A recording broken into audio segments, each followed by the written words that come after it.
Hello everyone, welcome to What If Hollow Knight Became a Hero in My Hero Academia Part 2. Before we start, please go support Keiko2051 for writing that awesome fanfic. This is the translated version I made, there will be some mistake in character's gender. Chapter 8. Hikari walked toward the hallway that had been cleared by the vacuum blast he'd launched earlier, crossing the door through a hole that had formed. He didn't hear any footsteps following him, so Todoroki probably went another way. I don't use his fire side, why would that be? He had to stop suddenly when a sharp pain shot through his abdomen.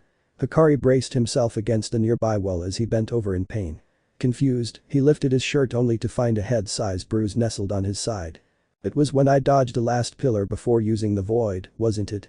The adrenaline made him not realize it, but the pillar managed to graze his body, the speed at which the pillar was moving, and the fact that he was running directly towards it, was what caused the damage. Also, my back hurts because the girl with the big hands hit me twice in the same place after all. Hikari looked closer to see small bruises on the other side of his abdomen, where the camouflage girl had likely hit him when he was on the ground.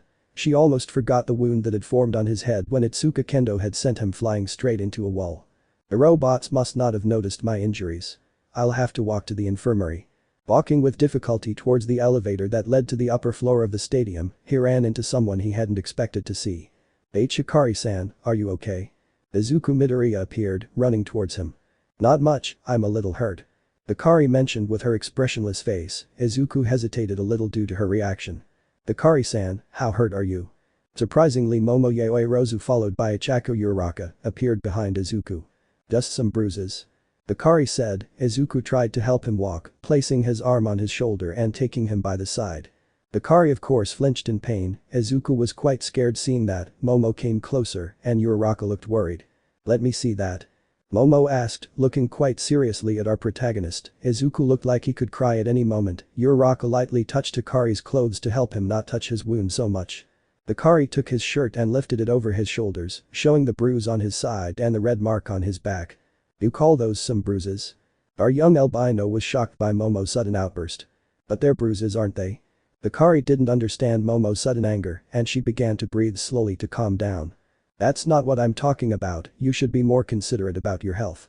Momo scolded. Uraraka instead walked towards Hikari and touched his arm, making him levitate, and grabbing him by one leg she dragged him back the way. I couldn't help it, I was surrounded, and Todoroki-san also blocked the exits when we faced each other. Izuku jumped a little at the mention of Todoroki Shoto, after all he had openly declared war on him before the festival started, though Hikari wasn't paying attention. Why you faced Todoroki-san, did you defeat him? Izuku asked with a little astonishment. No, the weather interrupted our meeting. Izuku seemed thoughtful about Hikari's response. They surrounded you? Does that mean you faced more than one? Uraraka asked as she carried Hikari by her leg. There were 12 of them, they had complicated skills, but they didn't work much as a team, which made defeating them easier. 12. I had to run away for most of the test. Izuku admired silently. Momo could only think silently. Facing multiple enemies who aren't working together makes it easier to execute a strategy, but Hikari rarely uses strategies, even if she were to use a relatively simple one, due to the lack of information about the opponents, which caused the injuries in the first place. However, the physical and mental demands of such an encounter make the feat all the more surprising coming from a rookie who has been studying and training for a couple of months. Even more so considering that she then faced an enemy like Todoroki, who is one of the most powerful in the class, although Momo stopped momentarily, remembering that she doesn't know how long they were fighting and other factors, such as the amount of rest they had before facing each other. However, he didn't make his doubts known on the subject, focusing more on getting him upstairs where he could receive treatment. They passed through the elevator in relative silence, Izuku lost in thought about his performance during the festival and his conversations with All Might. Uraraka thinking about her goals and beliefs. Momo wasn't someone who could casually start a conversation without a goal behind it, so she chose silence as her response. Hikari, well, I think it goes without saying that she's not someone who worries about anything, so silence is her natural reaction to everything. When they finally got out of the elevator, they saw that the other participants were already gathered in the stadium above the maze. Hikari locked eyes with Todoroki for a second, though Hikari didn't seem as interested in the contact as Shoto, who seemed to want to bore holes in Hikari's head with his eyes. Even Izuku trembled slightly when they locked eyes. Of course Midoriya was scared after what happened in the labyrinth, his own personal experience with Todoroki's abilities made the feeling quite justified. Izuku crossed paths with Shoto during the test when he had defeated a couple of participants. Having a burst of courage, Midoriya pressured Todoroki enough. Apparently one of the participants whom Shoto defeated had the ability to create or manipulate small segments of earth, which served as structures to corner the ice boy who was forced to use his flames. Because the other participants were still on the ground, Todoroki couldn't use his quirk to the fullest to avoid hurting them excessively, and he was already somewhat overwhelmed with ice from his fight, so Izuku just had to play his cards right to be able to pressure him to that extreme. After that Izuku had no choice but to flee. If before Todoroki was a difficult opponent, now that he was angry, well, let's just say he barely managed to get out unharmed since luckily, when he left through one of the tunnels, the entrance was filled with Todoroki's eyes, who didn't realize his mistake due to the anger he felt at that moment. By the time he came to his senses, Izuku had moved far enough away. It took a long time to melt the thick layer of ice, and it was quite difficult because the whole room felt like a freezer.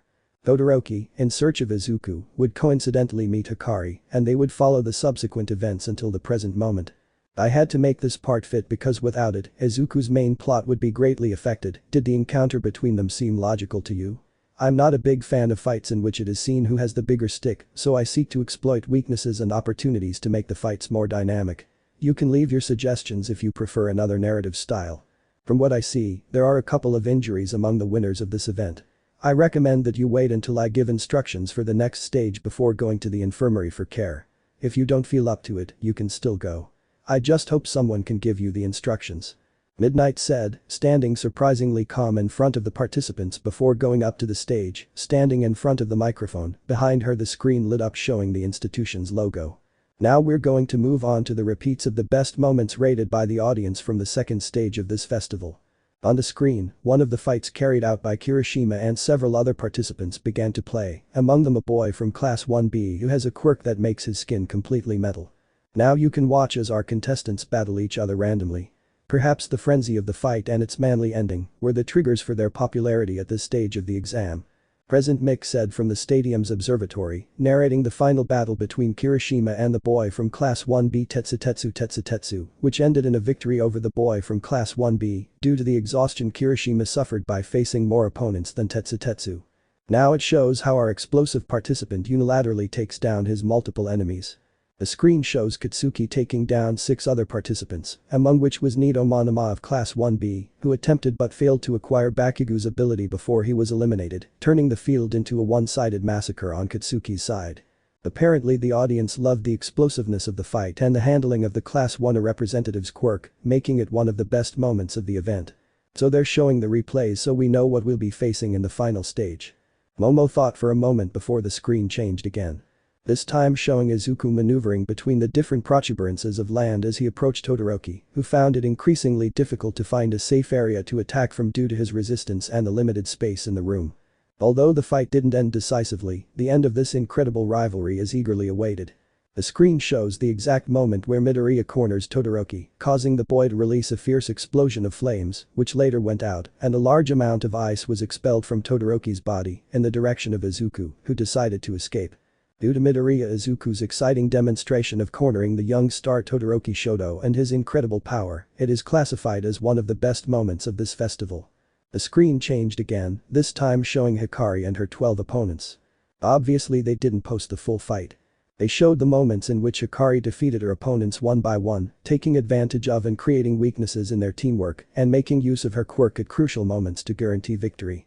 They also focused on the other outstanding students such as Itsuka Kendo, which was able to cause a considerable amount of damage to Hikari, Tokage Satsuna and her sneak attack attempt, and Abara Shiozaki, who tried to use her control over her hair before being knocked down by Hikari. The video ends with Hikari going to find the remaining participant towards a dark tunnel, a few seconds of silence before the camera changes again, and the scream of the void is heard coming out of the tunnel, along with the scream of the remaining participant. Due to the incredible melee skills, the great display of quirks, and the mysterious yet terrifying ending, this match is ranked as the second favorite of the event. The video changed, showing Todoroki entering the room where Hikari was sheltering her forces and the start of the fight. The screen showed Todoroki's ferocious attacks and Hikari's incredible display of speed and agility as she dodged each one. They then showed how Hikari was trapped in the ice dome and the almost successful counterattack attempt by our young albino. Thanks to the intense display of skills, this unfinished bout takes first place among the favorites of the second stage of the UA Sports Festival. Momo and Izuku looked at Hikari as if he had grown a second head, of course the boy himself wasn't paying attention. Itsuki looked like he was about to explode with anger, Todoroki looked even angrier than before, and the others seemed to fluctuate between painting him as a target or wishing they couldn't confront him. Hikari was analyzing the other participants from what he had seen in the videos. Of course he was quite focused on saving energy for himself. His ability to use the void had recovered a bit after his confrontation with Todoroki, but he was still worrying about being able to use his quirk during the last stage. The arcade will start shortly, so now those who have been injured can go to the infirmary from the door behind the stage. Momo immediately pushed Hikari, guiding him towards the infirmary. Izuku and Ichako stayed behind, but Hikari managed to see Tsuyu approaching the brown-haired girl. "How can you do that?" Momo suddenly asked. "What?" Hikari said, tilting her head to the side. I mean that Momo coughed, trying to hide her embarrassment, although she noticed that Hikari was still waiting for her to respond. I mean how can you be so strong?" Momo said as she looked away from Hikari. "To be strong? I don't understand. What does it mean to be strong?" Momo blinked in surprise. "Don't you understand?" The black-haired girl felt a sudden surge of anger at this. She'd been feeling fear all this time, searching for a way to be stronger, to not feel fear. She'd been studying for a long time, training to be better. Hikari, on the other hand, possesses immense strength along with an analytical mind, capable of reacting calmly and coherently in moments of tension. She possesses an amazing quirk with multiple applications and is so easy to use. Easy? It angered her, due to a naive perception that Hikari's quirk was practically a blessing. Powerful, versatile, invincible. It's no big deal. Finally, Momo changed the subject. Hikari still didn't understand what was happening. She didn't have much time to think when they arrived at the infirmary. Once there, Momo formally said goodbye and left the infirmary. Hikari just looked at her figure as she left, not very sure how to handle the situation. He decided he would think about what had happened later and focus on what was happening now. The smell of medicine was faint compared to hospitals, but still present. The stretchers were neatly arranged and separated by curtains, although most of them were empty.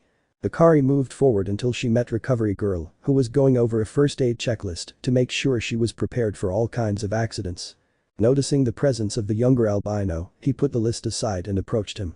"I know what happened to you, you don't need to explain, come on, take off your shirt," the older woman said with a slight edge to her voice. Hikari blinked for a moment before taking off her shirt, showing the bruises she had. "Unbelievable, I can't believe how reckless young people are these days," the woman muttered to herself as she forced Hikari to sit on the first stretcher. From there it was a couple of minutes examining the bruises before activating his quirk, kissing his arm to speed up the healing process. The vacuum suddenly left his body and surrounded the affected areas, consuming the impurities and leaving him as good as new. Hikari felt a little more tired. His enormous resistance was what allowed him not to fall asleep, and thanks to the effect of Recovery Girl's quirk, the void took care of most of the work. "I keep thinking about the curious effect my peculiarity has on your body. It not only stimulates your body, but also your quirk. It's not something I haven't seen before, but it acts quite differently from other people." Hikari had nothing to say about that, so she just nodded silently. "You just need to rest for a few minutes, you won't be able to participate in the recreational games, but it's better for the last stage." With a nod, Hikari put her shirt back on and lay back on the table, waiting. Time passed slowly for our young albino, just staring at the ceiling and listening to the crowd scream. They seemed to be having fun. Hikari thought, without any particular feeling, just blank. Slowly and without realizing it, he fell asleep. In the dream. No price is too high. Hikari heard that as soon as she entered, a calm voice, different from the one she had heard before, but it brought her a familiar feeling. "I've been here before, how could I not remember?" Hikari thought, looking around only to see nothing. No mind to think. That voice sounded again. Hikari couldn't tell where it came from or why it was saying those words. No will to break. Hikari felt the emptiness surrounding her arms and feet, although she couldn't see them, she felt it. Suddenly I couldn't feel it anymore, it was just there. Without a voice crying out in suffering. Hikari looked at himself, bright wide eyes highlighting his black figure. Born of God in the void. His shadow extended his open hand, showing the amulet his parents had left him. "You will seal the blinding light that ravages their dreams." The amulet split in half and separated, revealing a black version of the same amulet, but with glowing white eyes. "You are the receptacle." His shadow embedded the hand holding the amulet into his chest, right where his heart was. "You're the..." The voice faded away as did his consciousness. Out of the dream. Hikari opened her eyes. He felt a small pang of pain in his head. "You'll be sleeping so much, you have to go to the third stage." Recovery Girl said as she swung a staff over Hikari's head. The young albino nodded before standing up, still thinking about the dream he just had, and headed to the third stage of the festival. As he walked down the hallway toward campus, he brought his hand to his chest, where his heart was. I feel it beating. His mind wandered as he saw his classmates walking toward him, wearing cheerleading uniforms. Ah. Hikari-kun, you seem to be better, we're just going to the locker room to change. Uraraka greeted as she continued walking alongside the other girls. Hikari locked eyes with Momo, who looked away and continued walking. What happened? The albino wondered as he walked forward. Upon arrival, he saw a board showing the matches for the third stage. Tetsu. Hikari gathered what she knew about her opponent. Her power allows her a defense superior to that of most people. Hikari does not know the limit of time or damage she can receive. The festival attendee handed him a pamphlet containing the rules of the fight. The best option would be to push it out of the limits. It was his response to the following confrontation. Right now I was watching the fights taking place from the stands. Izuku managed to save himself from Shinsu's mind control, thanks to the incredible amount of pain caused by breaking his finger. The fight didn't last long after that. Shinsu tried to make Izuku talk with provocations, so Hikari quickly resolved the activation of her power through a verbal response. Izuku, on the other hand, only advanced in a hand-to-hand combat that ended with Shinsu being taken out of the limits of the ring. Todoroki's fight ended even faster than the others, of course being bombarded so suddenly with that enormous amount of ice without having a quirk with defensive capabilities. Zero's defeat was simply natural. That means Todoroki-san's quirk works best in open spaces. Hikari thought to himself as he looked at the ice structure in front of him. Ah, that scared me. I hear Mina Ishido next to him. After that she left to get ready. Aoyama walked next to her and they had a brief conversation. Hikari was left alone in the stands as his other teammates were talking amongst themselves. Mina and Aoyama's fight was an interesting demonstration of physical abilities. Aoyama's clear mistake was overusing his quirk, which caused a stomachache that distracted him long enough for Mina to punch him in the chin, knocking him out. When they arrived at the stands, I watched as they chatted animatedly about their performance. The next fight also ended quickly. Momo was unprepared for the onslaught of attacks from Tokoyami, who has better control of ranged combat. It was clear that Momo's mistake was her slowness in using her quirk. It wasn't her peculiarities' fault, it was the fact that Momo remained static when creating objects, leaving her open to quick attacks like those of Tokoyami and his dark shadow. The Iida and Hatsune match was something unexpected. The girl used the match only to promote her articles from the academy support area. After it ended she gave up leaving the ring. Iida of course was angry after that. Hikari stood up silently and went to the waiting area. On the way he met Momo. The young albino had no idea what to say in this type of situation, so he waited in silence. Momo looked depressed, and her eyes were red from holding back the tears that threatened to spill out. Seeing his condition, Hikari remembered the moment when he had cried at Izuku's house, and his mother hugged him. Hikari cautiously approached and wrapped her arms around Momo. She's tall, I can't stroke her head.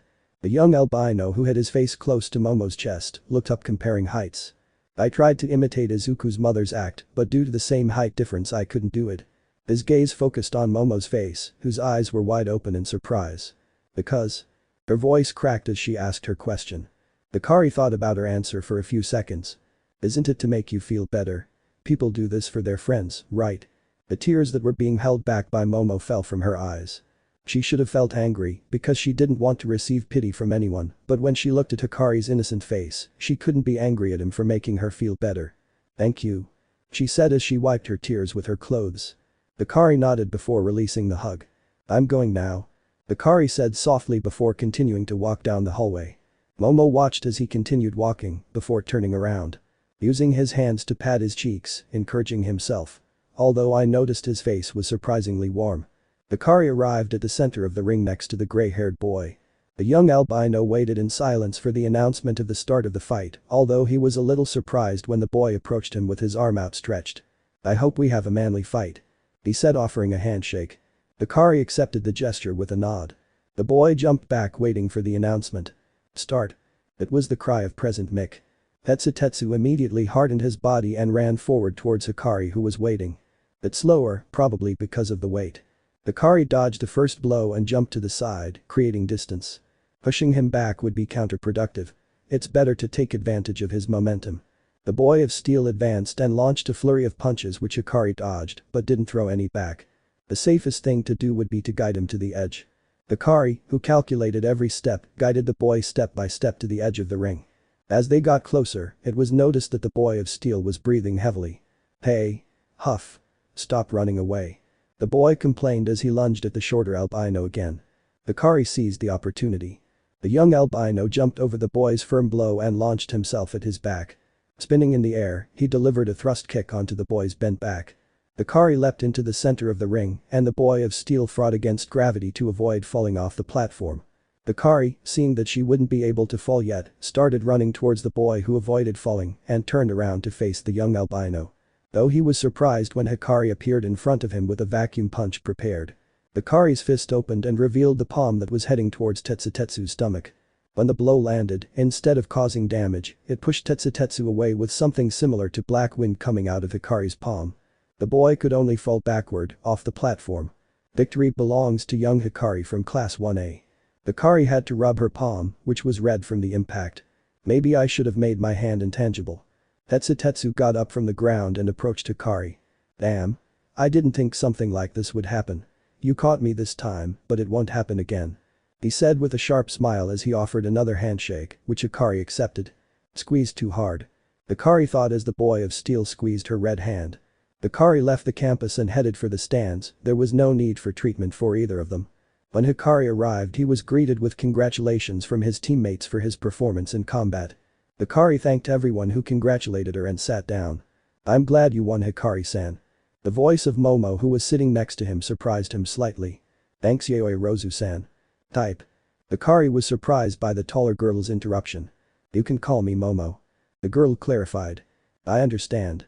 Thanks, Momo-san. Only Momo is okay. Hikari looked at her somewhat confused but accepted anyway. Understood Momo.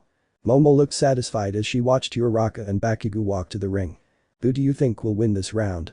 Momo asked, starting the conversation. I'm not sure. Momo thought for a moment. I think Bakugo-san will be the winner. Maybe so. The girl looked at Hikari in confusion, as if she agreed and disagreed at the same time. The fight was a total surprise, of course the result was quite expected, but how it was carried out was quite impressive. Uraraka showed incredible control of her power, and her tactical thinking was quite good. Obviously Bakugo had the advantage in terms of close and long combat. The outcome was quite unexpected and expected at the same time. Work overuse exhaustion is quite common, even more so in amateur fighters who let their emotions get the better of them, though Uraraka didn't have much of a choice at this point in the fight. Izuku stood up almost immediately when the end of the match was announced. Bakugo arrived shortly after that. He grumbled for a while arguing with his companions. Uraraka arrived a little later, looking exhausted from the aftereffect of Recovery Girl's quirk. Izuku and Todoroki were reaching the center of the ring. I think it's unnecessary to explain too much about the fight between these two, anyway we've already seen the same fight several times. The fight itself was peculiar, even though Todoroki consecutively tried to knock Izuku down, he repelled him in the same way, sacrificing his fingers in the process. It's a bit exaggerated, but it's difficult to face someone like Todoroki-san. After that the fight was even more confusing. Izuku seemed to constantly drain his stamina as he spoke in the middle of combat. Then the heat broke loose. Izuku encouraged Todoroki to use his fire side, removing all the advantage he had over him. Of course, the spectacle was there even when the professionals tried to stop the fight. Hikari watched as the medical robots carried Izuku away after announcing Todoroki's victory when the green-haired boy flew out of the ring boundaries. It's my turn apparently. The young albino stood up and started to leave the stands. Good luck, Hikari. I hear Momo say behind him. Thanks, Momo. Hikari left the hall and walked silently towards the ring, which thanks to the help of the hero cement, was quickly repaired. Once in the center of the ring he met his opponent. Pitsuki Bakugo. The explosive boy was silent, looking into Hikari's eyes with anger clearly visible to the others, except for the shorter albino of course. Finally I can get you off your damn pedestal, you'll walk out of here dead. Pitsuki gave his threats in a calm voice, unlike him, but you could feel the hostility just by looking at his face. Start. They both jumped back. Neither of them initiated an attack, instead they walked slowly around the platform. As expected, Bakugo was the most impatient of the two, so he jumped directly towards Hikari, who was prepared for what was going to happen. Pitsuki's right arm stretched back and his palm opened. Instead of retreating, Hikari lunged forward, interrupting Kitsuki's attack. Bakugo launched a considerable-sized explosion from his right arm right in front of Hikari. The explosive boy recoiled back due to the recoil of the explosion. Hikari emerged from the explosion unharmed and charged back towards Katsuki, who was waiting with his arms stretched out in front of him and his legs spread to withstand the recoil of the explosion that was launched seconds later. Hikari jumped and wrapped his body in emptiness, completely dodging the explosion and falling directly on Bakugo, who tried to hit him with a smaller explosion, only for his arm to be repelled with a kick. Katsuki was punched in the cheek by Hikari. Due to the speed and having already used the void before, he was unable to charge a void blast, which would have been more useful in this case. Instead of retreating, Katsuki launched a larger blast from his left arm, hitting Hikari squarely, sending him flying. I can't get close that easily, I'll have to be on the defensive. A shard of light. Hikari shook her head upon hearing that voice. That's all. Hikari received a smaller blast than the previous one directly to the face. Light is our enemy. Hikari surrounded herself with emptiness and dodged the next flurry of attacks by jumping to Bakugo's left side. The shorter albino kicked directly into Katsuki's side, causing him to double over in pain. Do you think this is enough to defeat me? Another blast hit Hikari in the face, knocking him backward. Destroy the light that haunts your dreams. Hikari shook her head again as she stood up. That voice is distracting me. Hikari has enough physical resistance to escape Bakugo's explosions with minor injuries. Katsuki jumped on Hikari, making him fall. Do you think you're better than me? The explosive boy took advantage of Hikari being below him to launch explosions downwards directly at her arms that tried to protect her face. Hikari's body was in a hole due to the impact of the explosions, bouncing again and again with each blast that hit him. Due to the impacts, Hikari's head is a mess. It shines a lot. Hikari thought as her arms gave way to the blasts, falling to her sides, leaving her face exposed to receive the bright explosions. Destroy the light. The albino, who was stunned, almost to the point of unconsciousness, only listened to what he had to say. He is threatening us, destroying. The predatory voice flooded Hikari's mind as he was hit by another explosion. The professionals could not see what was happening because of the smoke generated by the explosions. They could only hope that it wasn't too serious. Katsuki knew that Hikari was still conscious because she was still trying to defend herself from the explosions. Why doesn't it fall? Bakugo didn't understand how Hikari remained conscious even though he kept hitting her with his explosions. Hikari suddenly stopped feeling the pain of the explosions. He could see them, the glow and the smoke, but he couldn't feel it, the blast had stopped reaching him. I must survive, destroy the light, I must destroy it, eliminate it. Hikari's thoughts and the voice in her head began to mix. His body was covered in emptiness once again.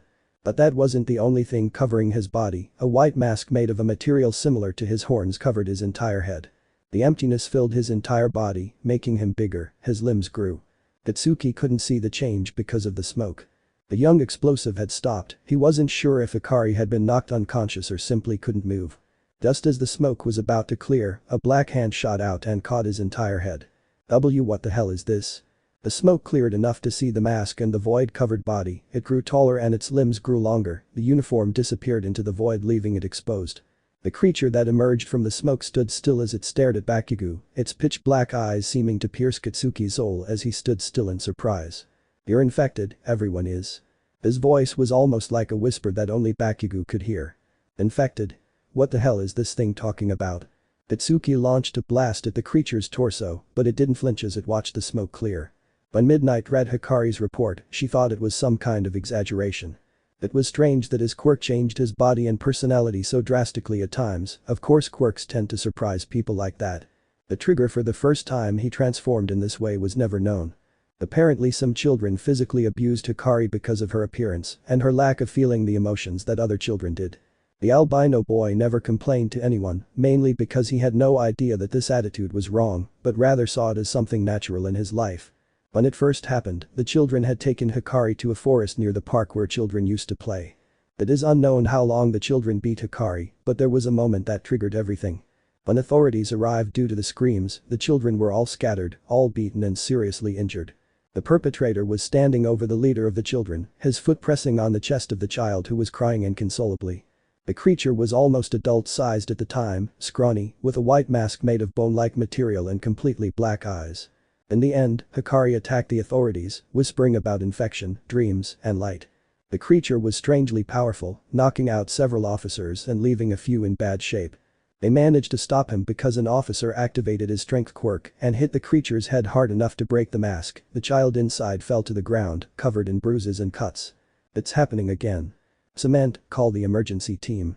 Midnight yelled at his partner, who didn't understand what happened until he saw the creature standing with the teenager holding his head. The spectators were confused about what was happening, they just whispered and looked at each other. Hikari's companions were no different and just stared at the creature standing on the platform. Bakugo was thrown forward off the platform.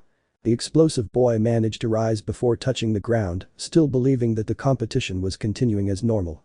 The boy was surprised when he saw the creature above him with its arm turned into a claw directly above him. Itsuki launched a blast that had little to no effect as the claw grabbed his face and slammed his body into the ground. Bakugo couldn't think about what was happening because the creature slammed its void-wrapped hand directly onto his chest, burying him in the ground and knocking him unconscious. The creature prepared another blow when a cement wall intervened. Another infected. The creature whispered as he watched Cementos get in his way. Young Hikari, act up, we are not your enemy. The hero tried to make him reconsider while preparing his power to contain the creature. The void entity raised his hand in front of him, the void came out of his palm and formed a stinger which he took, entering into position. The hero, seeing that he had no other option, prepared to defend himself. The creature leaped forward and swung its vacuum stinger. Cement had created a wall in front of him, but it was destroyed in an instant. Cement, aim for his head, it's his weak spot. I hear Midnight's voice from his communicator as he dodged an attack from the creature. Cementos formed a pillar behind Hikari that was aimed at her head, only for it to pass through harmlessly. The creature was about to attack again when its vision was interrupted by a pink haze. But only towards that, the creature does not need to breathe, it is made of emptiness after all. Extending the void around him, he moved it like a whirlwind, dispersing all the fog. In front of him were people in special suits, metal shields with a transparent plastic grid, and some of them were unarmed. The creature looked at them for a moment. More infected by light. The special agents moved in formation and surrounded the creature. You know the plan, guys, don't let it reach you or it could end badly. The group leader announced the progress. The creature entered position and launched itself at a small group of agents. I swing my stinger and strike the shields which flew away along with their bearers. The creature was struck from behind by a sphere of condensed electricity, which forced him to his knees. It's harder than last time, I ask for support from the heroes to handle the situation. The leader announced to the public the heroes present at the festival. I will do it. Said Endeavor, the number 2 hero as he jumped from the stands and landed in front of the official. Understood, I recommend you hit his head, according to our reports it is the weak point and if the mask breaks the teenager will return to normal. Endeavor listened silently as he walked forward and stood in front of the creature that raised its head. Another consumed by the light. The creature swung its stinger rapidly, trying to hit the hero who dodged the attack by jumping on the creature's head. The hero thrust his fist with flames and hit the mask of the void entity, causing it to fall to the ground. The mask cracked but did not collapse. Endeavor tried to strike again, but the creature dodged. Before Endeavor could react, he received a vacuum blast directly to the face, knocking him back and causing his nose to bleed. The creature attempted to get up only to be hit in the head by one of the officers, completely breaking the mask. The emptiness dispersed from the teenager's body and the mask disappeared into white particles. Hikari had second-degree burns on her arms, torso, and face, caused by Katsuki's explosions. The top of his uniform was completely destroyed, exposing the teenager's small thin body. How could that thing come out of such a small body? The leader of the agents sighed before thanking Endeavor, who was looking at his hand, which had blood coming out of his nose. That was a powerful blow. Bring the medical team, make sure they're in a safe space, we don't want to risk them attacking civilians. The leader of the agents gave the orders while the medics took Katsuki and Hikari away. His teammates in the stands were unable to speak after what they had just seen. Chapter 9. Hikari opened her eyes but saw nothing, only darkness. He tried to move, only to discover that he had some kind of restriction all over his body. He stood like that for a few seconds, thinking about using his quirk to escape. Young Hikari, I recommend that you, if you are listening to me, stay still. The female voice was heard from somewhere. Hikari turned her head looking for the source of the sound, but she couldn't find its origin.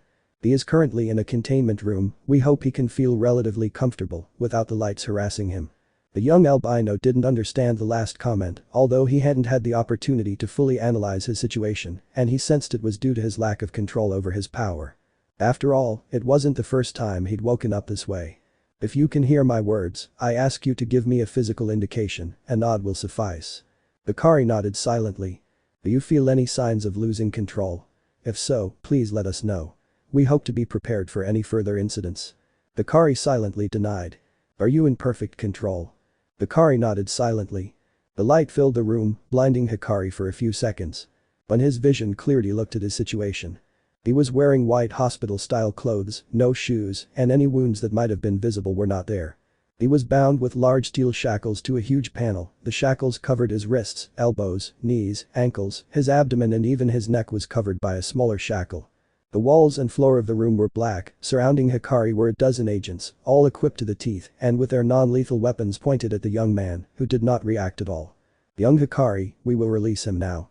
I suggest you do not make sudden movements, we do not want any misunderstandings." The shackles came loose and Hikari fell to the ground with a thud. His legs and arms were numb, probably from the shackles, so he couldn't find the energy to land on his feet. The officers were calm as they pointed what he suspected were tranquilizer darts at him. One of the officers lowered his weapon and strode forward, pulling a small device from his pocket and grabbing Hikari's wrist. The young man could only feel a small prick of pain before it disappeared, the small device displaying a few readings before flashing green. "It's safe now, you can put down your weapons," the agent assured Hikari before putting the device away and taking something else out of a bag hanging on his side. "This may be a bit uncomfortable for you, but it's to give you better control over these types of situations. I must apologize. You have no say in this matter." The black necklace came out of the bag. It has a small screen on one side and seems quite flexible. "This collar will allow us to monitor your vital signs as well as let us know when the change happens before it does." Once explained, he slipped the collar over Hikari's head before it fit snugly around her neck. "Now you'll have to follow us, they'll run some tests on you, and if everything goes well, you'll be able to return to your residence," the agent explained as he guided Hikari through the different hallways of the building. The next few hours were pretty calm. The agent seemed like he didn't know what tests were because it was a long process. Hikari had to test her body movement again in front of doctors who occasionally massaged her muscles looking for abnormalities. They also scanned her brain looking for any visible damage. Then she did intense physical exercise to check that her body functioned normally under pressure, among other minor tests. After the tests, he was escorted all the way to his dorm. It wasn't a long walk because the building he had been held in was within the UA facilities. Once inside his room, he saw Kuro curled up on top of his pillow. He saw that the bed covers were messed up, so it is likely that they had searched his room while he was unconscious. He wandered around the apartment until he decided he was done for the day.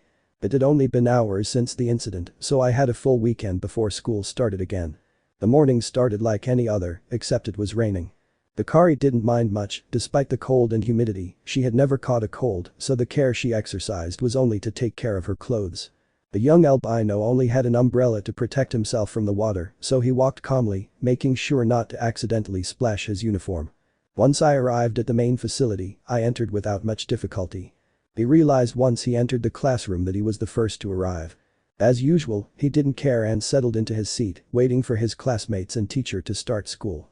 His mind was clouded, so time passed faster than he realized. I hear the sound of something falling and look in the direction of the seat next to me, where Momo was standing. Only the chair she was sitting on had fallen over along with her bag. He seemed to recognize that she had turned her chair around and dropped her bag, so she picked it up and urgently walked over to him. He approached Hikari and grabbed him by the shoulders almost violently. "Are you okay?" Hikari was silent for a second before nodding. "You had us all very worried about what happened." She looked relieved as she said that, though she didn't let go of his shoulders yet. "What was that anyway?" She seemed to recall the incident, now looking distressed.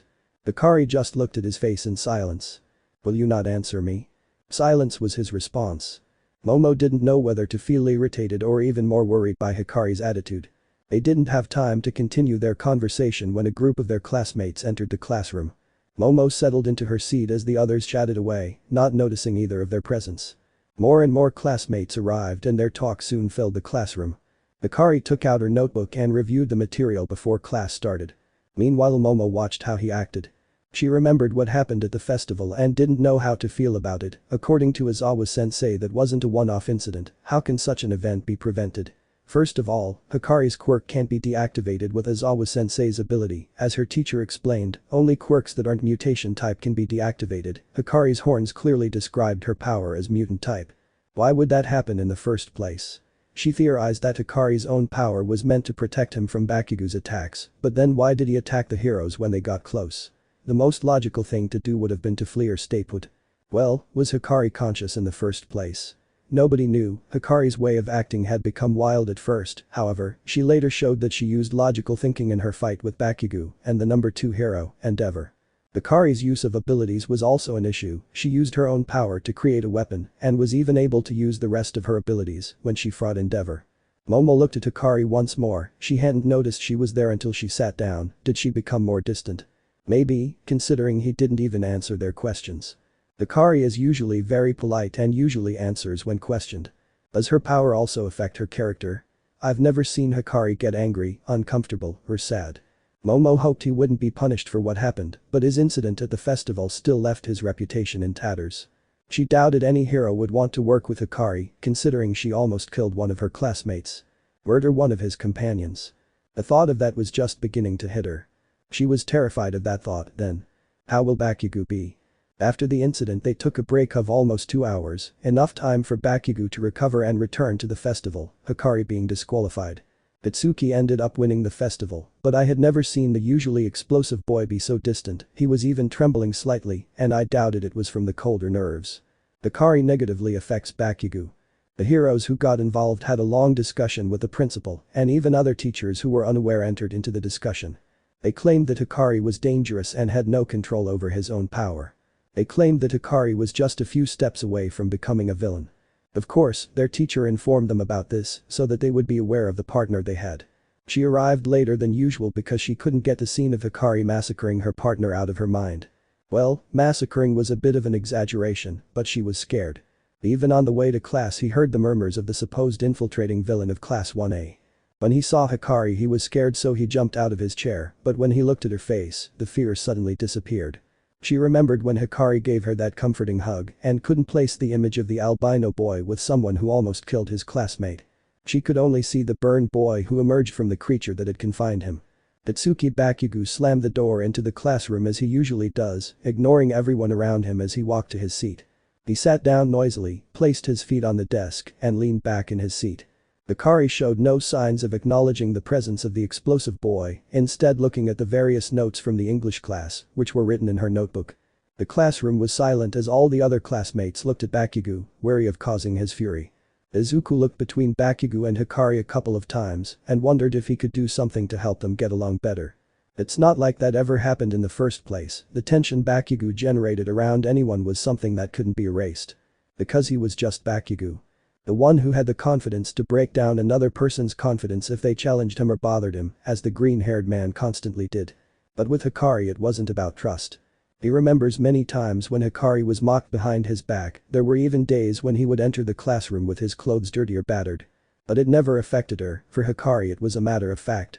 He was not affected by the teasing or the abuse. Izuku felt sick. Because he never did anything to prevent it from happening. Although who could blame him? He already had enough trouble dealing with Bakugo, his trust issues, and the teasing without protecting someone else. How could he expect to help someone when he couldn't help himself? Not after being abused for trying to help another child when he was younger. Hikari, unlike Izuku, did not receive a miraculous power. Although the albino boy is strong, he never did anything. No idea why. Izuku never did anything because he was weak. That was the thought that made things like that keep happening. Because he thought he was less than others, it was repeated to him so many times directly and indirectly that he truly believed it. He was quirkless, he was natural, right? He wasn't special, he lacked the abilities that others have. This was emphasized to him so many times that he felt it was normal for it to happen to him.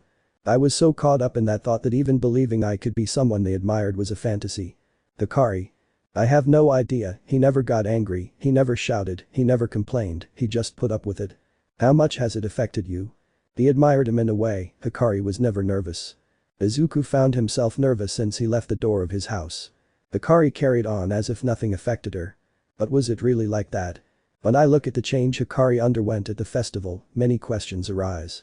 Is it an act independent of your quirk or does your mental state affect the form it takes? Is it because Hikari was scared that caused him to be so aggressive or was it just the danger? Izuku is an observant person, even more so when it comes to quirks. But according to Hikari's explanation, something like that would not be possible. Was it a double quirk like Todoroki's? Or is it another application of Hikari's own power that she has yet to master? Is the mask that formed around the head the vessel he was talking about? Vessel of what in the first place? No question had a clear answer, only speculation. Izuku will leave the questions unanswered for now. Especially since he has his own things to worry about. Classes resumed as normal. There was no mention of the incident even though everyone had noticed Hikari. In fact, they were actively avoiding it. More than fear, they felt uncomfortable with the situation, no one seemed to know how to approach the issue in the first place. Momo was the only one who tried to act more normal around Hikari. She sat next to him in the cafeteria during lunch, even though every class seemed to be almost 2 tables away from Hikari. Even trying in various ways, Momo couldn't get Hikari to utter a word. It was like the beginning, only even worse. Hikari just watched her, listening but doing nothing else, like a one-way conversation. He finally gave up trying in his second hour. She just hoped Hikari would return to normal after a day or two. Hikari's classmates in Class 1 were chatting animatedly before their last class of the day started. Despite the incident with Hikari, the class preferred to forget it and highlight the good points of the situation. Except of course Katsuki, Todoroki and surprisingly Ida. Which remained in a reflective silence. Izuku was talking with Uraraka about what they could have improved during the festival, Kirishima and Ishido were talking about how many people were watching them. Some others commented on the various heroes they had seen at the festival as spectators and whether any of them had taken notice of them. Momo talked with Jiro about different aspects that they needed to improve when it came to direct combat, which is their biggest weaknesses so far. Hikari stared straight ahead with no visible expression, simply waiting. Shoji looked at the shorter albino, wondering how he could start a conversation with him without making them both feel uncomfortable. Suddenly silence fell as Aizawa entered the living room fully recovered, surprising a few with how short a time it took him to recover. "Good morning." "Good morning Aizawa-sensei, I'm glad you were able to remove the Kiro bandages," Asui greeted friendly. "Ah yes, that's it, the old lady is too dramatic with the treatment," Aizawa responded vaguely, shocking many in the class. Although considering the number of injuries he had, it was normal to be somewhat upset by that fact. "Well, let's get straight to what we're here for today. The class will be a little different than usual." He spoke vaguely, adding uncertainty to his students. If you look at it, on his first day he threatened to expel one of them, so his fears are quite unfounded. "Today you will choose your hero names," Aizawa finally declared, earning a collective shout of celebration. "This is related to the preliminary nominations I mentioned the other day. Nominations will take on more importance after you've gained experience and your fighting ability has been judged during your second and fourth years here. In other words, the nominations you will receive this year are more like expressions of interest in your professional future.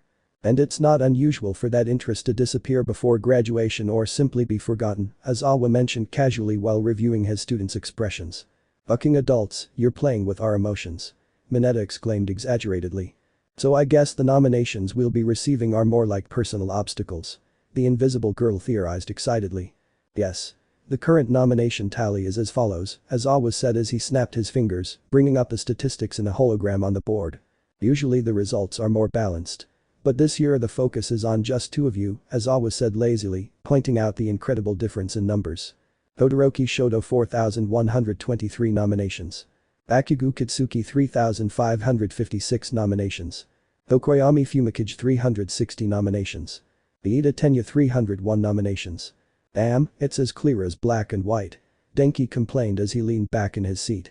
"Those professionals have no eye for judgment," Aoyama declared dramatically as he flicked his hair. "I thought Hikari would be at least in the top 3, Kirishima commented, looking at Shiro, who nodded silently. "I didn't think that event would affect her evaluation that much," Momo said, looking at Hikari's name on the list. "Hikari 0 nominations." The person in question nodded silently. Uraraka frantically shook Iida's head when she saw that she had 20 nominations. Mineta and Midoriya looked nervously as their names had no nominations. "That's why regardless of whether you received any nominations or not, I'll make all of you go get work experience," Aizawa said flatly. "All but one," the teacher added, looking at the albino boy in the room. "Hikari, due to the incident that occurred during the sports festival, all of your heroic activities have been cancelled, except for training. Your quirk is currently a matter of discussion among the institution staff, and if a solution to these incidents cannot be found, you will be removed from the hero class," Aizawa said flatly, causing widespread commotion among his classmates. "You can't do that, Hikari, like all of us, she earned the right to be here." Momo exclaimed getting up from her seat.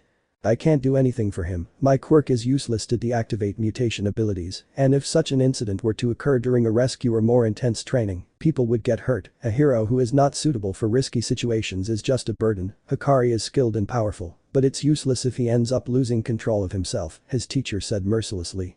"I'm saying this in front of your classmates to serve as an example. The world isn't as fair as you think it is, so you'll have to get used to it. A mistake now can cost a large amount of money at most, but when you become heroes, a mistake will cost the lives of many people," Aizawa finished. Momo sat back in silence, feeling useless for not being able to help her friend. Hikari was silent, not seeming affected at all. Well, once this is cleared up, we will follow the assigned schedule. If you see that I skip the topic of names, don't worry, I'll address it later. Hikari was sitting in his room. There was nothing particularly strange except the silence of the environment. The boy looked at his hand extended in front of his face. The void embraced Hikari's hand, covering it completely. Hikari felt a tug, a small part of her will was being forced, just for the sake of experimenting, she let the sensation override her will. His entire arm grew enormously, his fingers turned into sharp claws, and he had to force his will to stop his arm from destroying the room. The appendage expelled the void uncontrollably, a strange aura with small particles surrounded his arm. By increasing its concentration at will, the particles returned to his arm, the surface no longer emitted a vacuum, and the skin was evenly distributed. Making sure not to lose his concentration, I try the same with his other arm. A minute and a half later, Hikari had both arms transformed. An hour later, all of his limbs were coated and transformed, and his entire torso transformed accordingly.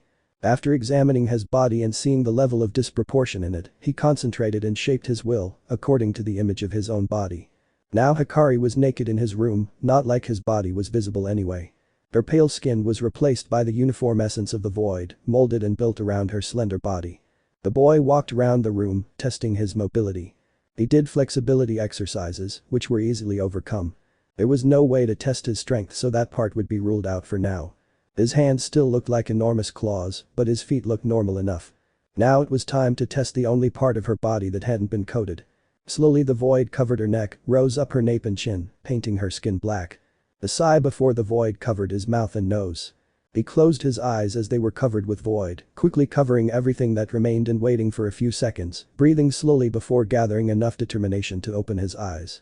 He saw himself as he always did, only he never remembered doing it. A shadow with glowing eyes, that's what he saw in the mirror. His modified body slowly adjusted, reducing the size of his hands, and Hikari felt more in control of himself. The memory of a recurring dream buzzed in his mind. Use the essence.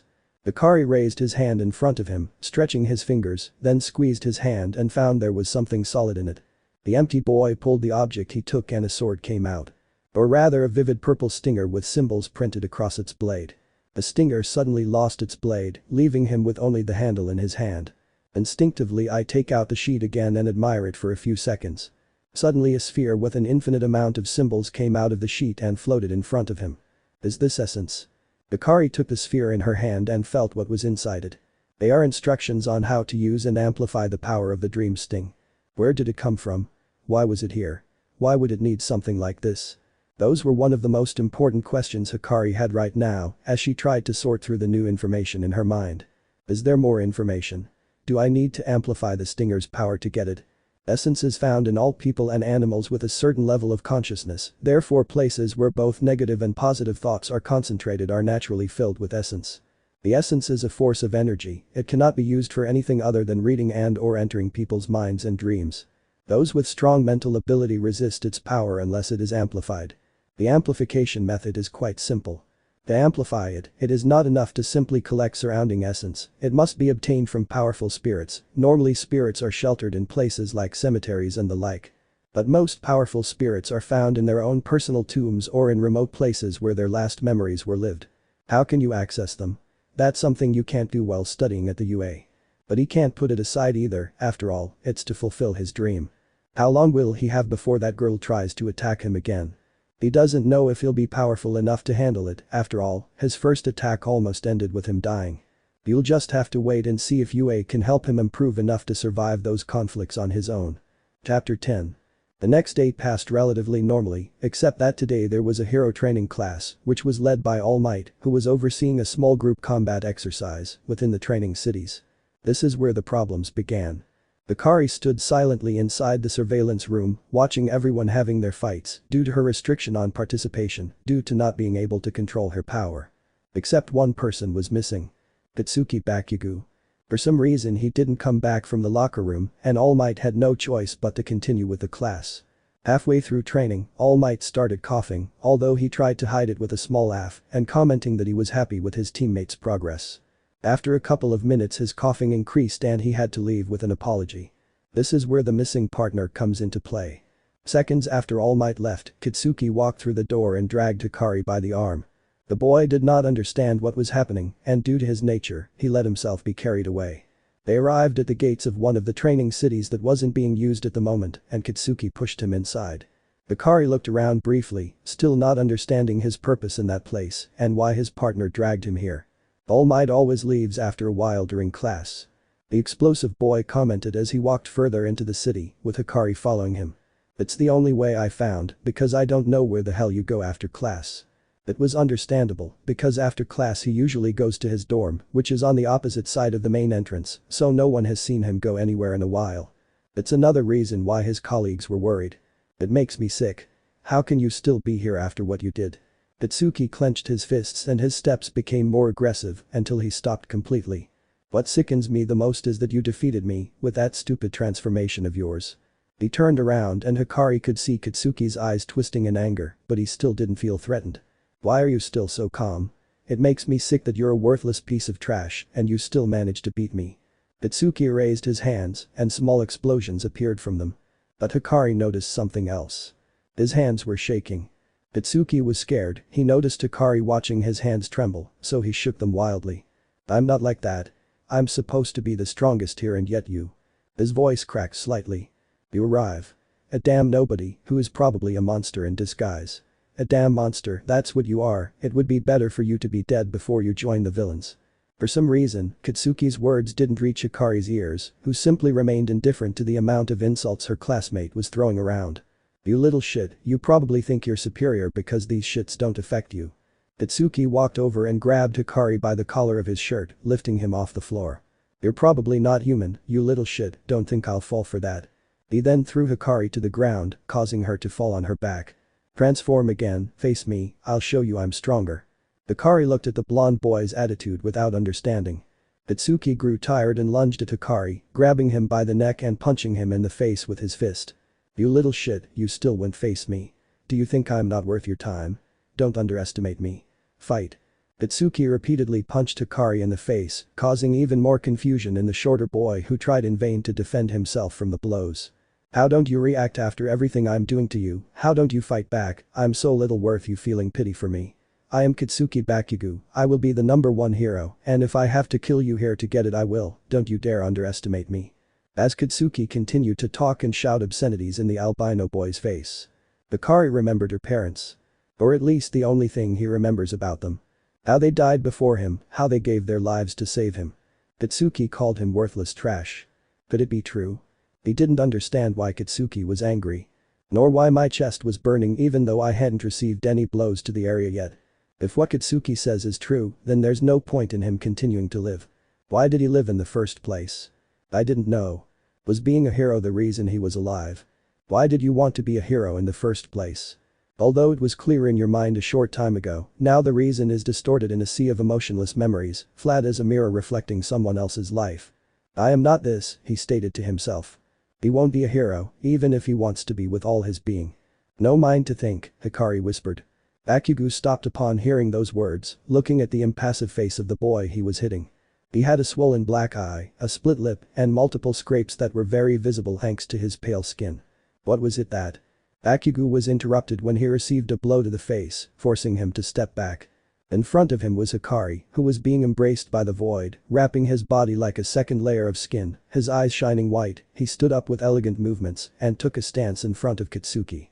The blonde boy was disturbed but said nothing and took his own stance, leaving his palms open and ready to generate explosions. A few seconds passed and as usual Kitsuki lost his patience first, launching himself at high speed, propelled by small explosions. Hikari saw the movement of his right arm, how it moved forward from the rest of his body, beginning to glow and emit heat. An explosion happened. But Hikari was not affected. In the middle of the blonde boy's movement, Hikari leaped forward, the jump low and controlled, spinning in the air like a professional gymnast. I place my foot on Kitsuki's outstretched arm. And I jump without disturbing the arm I use for support, successfully dodging the incoming attack. Kitsuki could only stare at a blur of black before it unleashed its explosion. The blonde boy knew he had dodged and turned around quickly, only to fall to his knees due to the pain Hikari's fist in his abdomen caused. Kitsuki had to cover his mouth with his hands to keep from spewing out the food he had stored. Hikari raised her hand again, turning her fingers into claws. He was about to lower his hand when a pair of bandages restricted his movement. "What do you think you're doing? This isn't something a student should do. My student should do." Shota Aizawa stood with the bands in his hands, an irritated expression on his face. "To think it would only take this much to get you out." Itsuki looked up and his eyes met his teacher's. "I'll talk to you later, now get out of here before you get involved." The blonde boy's face twisted in anger and frustration, but without the heart or will to resist, he turned around and walked toward the exit. Hikari didn't try to stop him, instead she turned her body and came face to face with her teacher. "So, will you attack me too?" The youngest didn't respond, he just prepared his stance. "Damn, if I had known I'd have to deal with this I wouldn't be a teacher." Aizawa also prepared himself and they were soon halfway through an attack. The teacher had already seen Hikari's speed slightly when responding to Kitsuki's attack, although he did not avoid in the least the surprise he got when he realized that the speed of the boy in front of him was greater than he expected, therefore the attack arrived with more force. Thanks to his experience, Aizawa knew when he could withstand an attack and when he couldn't, so he determined that unfortunately, the attack was too strong to be blocked without using a physical enhancement quirk. So the only way out of this was, as his actions showed, a detour. The older man's arms were used to intercept Hikari's own arm, successfully deflecting the attack. Aizawa extended his leg and kicked his student's chest, knocking him back a few feet. The older man didn't waste the opportunity and wrapped Hikari in his bandages, hoping the blow stunned him enough to prevent him from escaping by becoming intangible. The teacher lunged forward again and attempted to strike Hikari's head with a solid kick. It's a shame that Hikari wasn't stunned at all and used that opportunity to catch his teacher off guard. He became intangible when his teacher's kick couldn't be stopped and he escaped from the bandages. The student rushed forward without hesitation. Aizawa could only close his eyes when he saw his student about to crash into him. Hikari used her intangibility to stay behind her teacher and spun in the air to kick. Aizawa managed to dodge the attack by ducking and somersaulted away. The student chased him, trying to take advantage of the opening. Only to receive a solid kick to his chin that sent him to the ground on his back. Using the momentum of the fall, Hikari rolled onto her back and stood up. Although right after he received a punch in the face, courtesy of Aizawa who didn't waste any time and wrapped Hikari with the bandages again. This time the student used his intangibility to go backwards instead of forwards. Which was a mistake. Because unlike Hikari's intangibility, Aizawa's bandages were quick to use. Moving deftly with the bandages on his hands, he caught Hikari's supporting foot and pulled hard, knocking him off balance and sending him sprawling back down. The teacher took advantage of the fall to deliver another solid punch to his student's face, causing his head to hit the ground hard. Hikari remained stunned as he noticed the bandages wrapped around one of his legs. "Stay on the ground." Aizawa ordered, still with his guard up. Vacuum bubbles began to sprout from Hikari's chest, bursting and reappearing more violently. Aizawa was ready and jumped back. The blast of void erupted from his student's chest, only instead of clouds of smoke, there were faces with wide eyes and mouths. Instead of the sound of an explosion, a wailing, scream-like sound shook the professor's head. What was that? The sound was horrible, it was like thousands and thousands of cries sounding at the same time. And as it came, it went. The comforting silence remained and the professor's ears were so sensitive at that moment that he could hear the sound of his heart hammering in his chest from the adrenaline. Hikari stood up quickly and elegantly, jumping towards his teacher who, due to the screech of the abyss, was stunned and motionless for a few seconds that his student took advantage of. Aizawa acted quickly and pulled the bandage that was still tied to his student's foot. The youngest lost his balance, although not enough to fall, he only slowed down the charge he was making. The teacher took advantage and threw a quick punch that Hikari dodged, responding with a punch of her own that was blocked by the teacher. Aizawa grabbed his student's limb and turned, leaving his arm on his shoulder and threw the boy. Hikari used the void to break free from her teacher's grasp and spun in the air, landing gracefully on her feet in front of him. The younger boy lunged forward, but his teacher moved back, out of reach of the albino boy's attacks. Hikari's hand felt empty, without the weapon she had grown so accustomed to using it was just a weak limb with little reach. Then he only had one weapon that could be used like the stinger he became familiar with. The essence was collected in his hand, projecting the handle of a forgotten weapon. The weapon that pierces all defenses, but is unable to harm others. From the handle came the pommel and from the pommel came the blade. The stinging blade of dreams and the mind. And without hesitation he tried to cut off his teacher's head. Only, as already mentioned, that stinger cannot be used to attack an individual's physical body. Instead, the gun passed harmlessly through the older man's head, leaving no scratch. What just happened? Didn't I cut myself? Where did that gun come from? The man's thoughts hammered into the younger man's mind, forcibly bringing him out of his trance. When he regained awareness of his surroundings and himself, the emptiness surrounding the student's body lost stability, crumbling, as if his skin were melting. The now conscious Hikari's eyes wandered to the surprised form of his teacher and the weapon in his hand. Tears flowed from the child's eyes. It's not as if Hikari had realized it, but all the doubts about her existence, Kitsuki's hurtful words, her self-destructive thoughts and above all, the murder she was about to unconsciously commit, surpassed all her mental barriers. Aizawa was the only one who noticed this fact, how the boy in front of him was slowly destroying himself, and the fact that neither of them had realized it. The teacher remembered all the times Hikari did silly and irrational things, how surprisingly naive he was, how insensitive he was to the world around him. The boy was ignorant of his own emotions, and it hurt him severely. He couldn't understand himself, so he never realized when something affected him emotionally, therefore he continued to do it because it was only logical for him. Considering her relationship with her classmates, Hikari is a kind person. A day ago. Momo walked through the halls of UA thoughtfully. She was thinking about the reason why her teacher called her to his office after class. She tried to remember some bad behavior, but nothing came to mind. Inevitably he thought of his albino companion, and a strange oppression came to his chest. Momo had doubts about whether Hikari's attitude really hurt her or was just a small show of concern. Anyway, she had to get there quickly if she didn't want to present a bad attitude. I walk a little faster and quickly locate his teacher's office. I knock on the door softly, a second later I hear Aizawa's response. Happens. Momo walked in and saw her teacher looking at some documents. She looked up acknowledging his presence. Lazily signing the paper on his table, he puts it away with the others. As I expected from the president, quick as always, huh? Take a seat. She bowed slightly in thanks and sat down in front of her professor, waiting for him to start the topic of their date. First of all, I want you to know that I didn't call you here to scold you for anything. Your behavior is exemplary. I have another reason for summoning you. I hope you can help me by answering a few questions about. It's about Hikari, isn't it?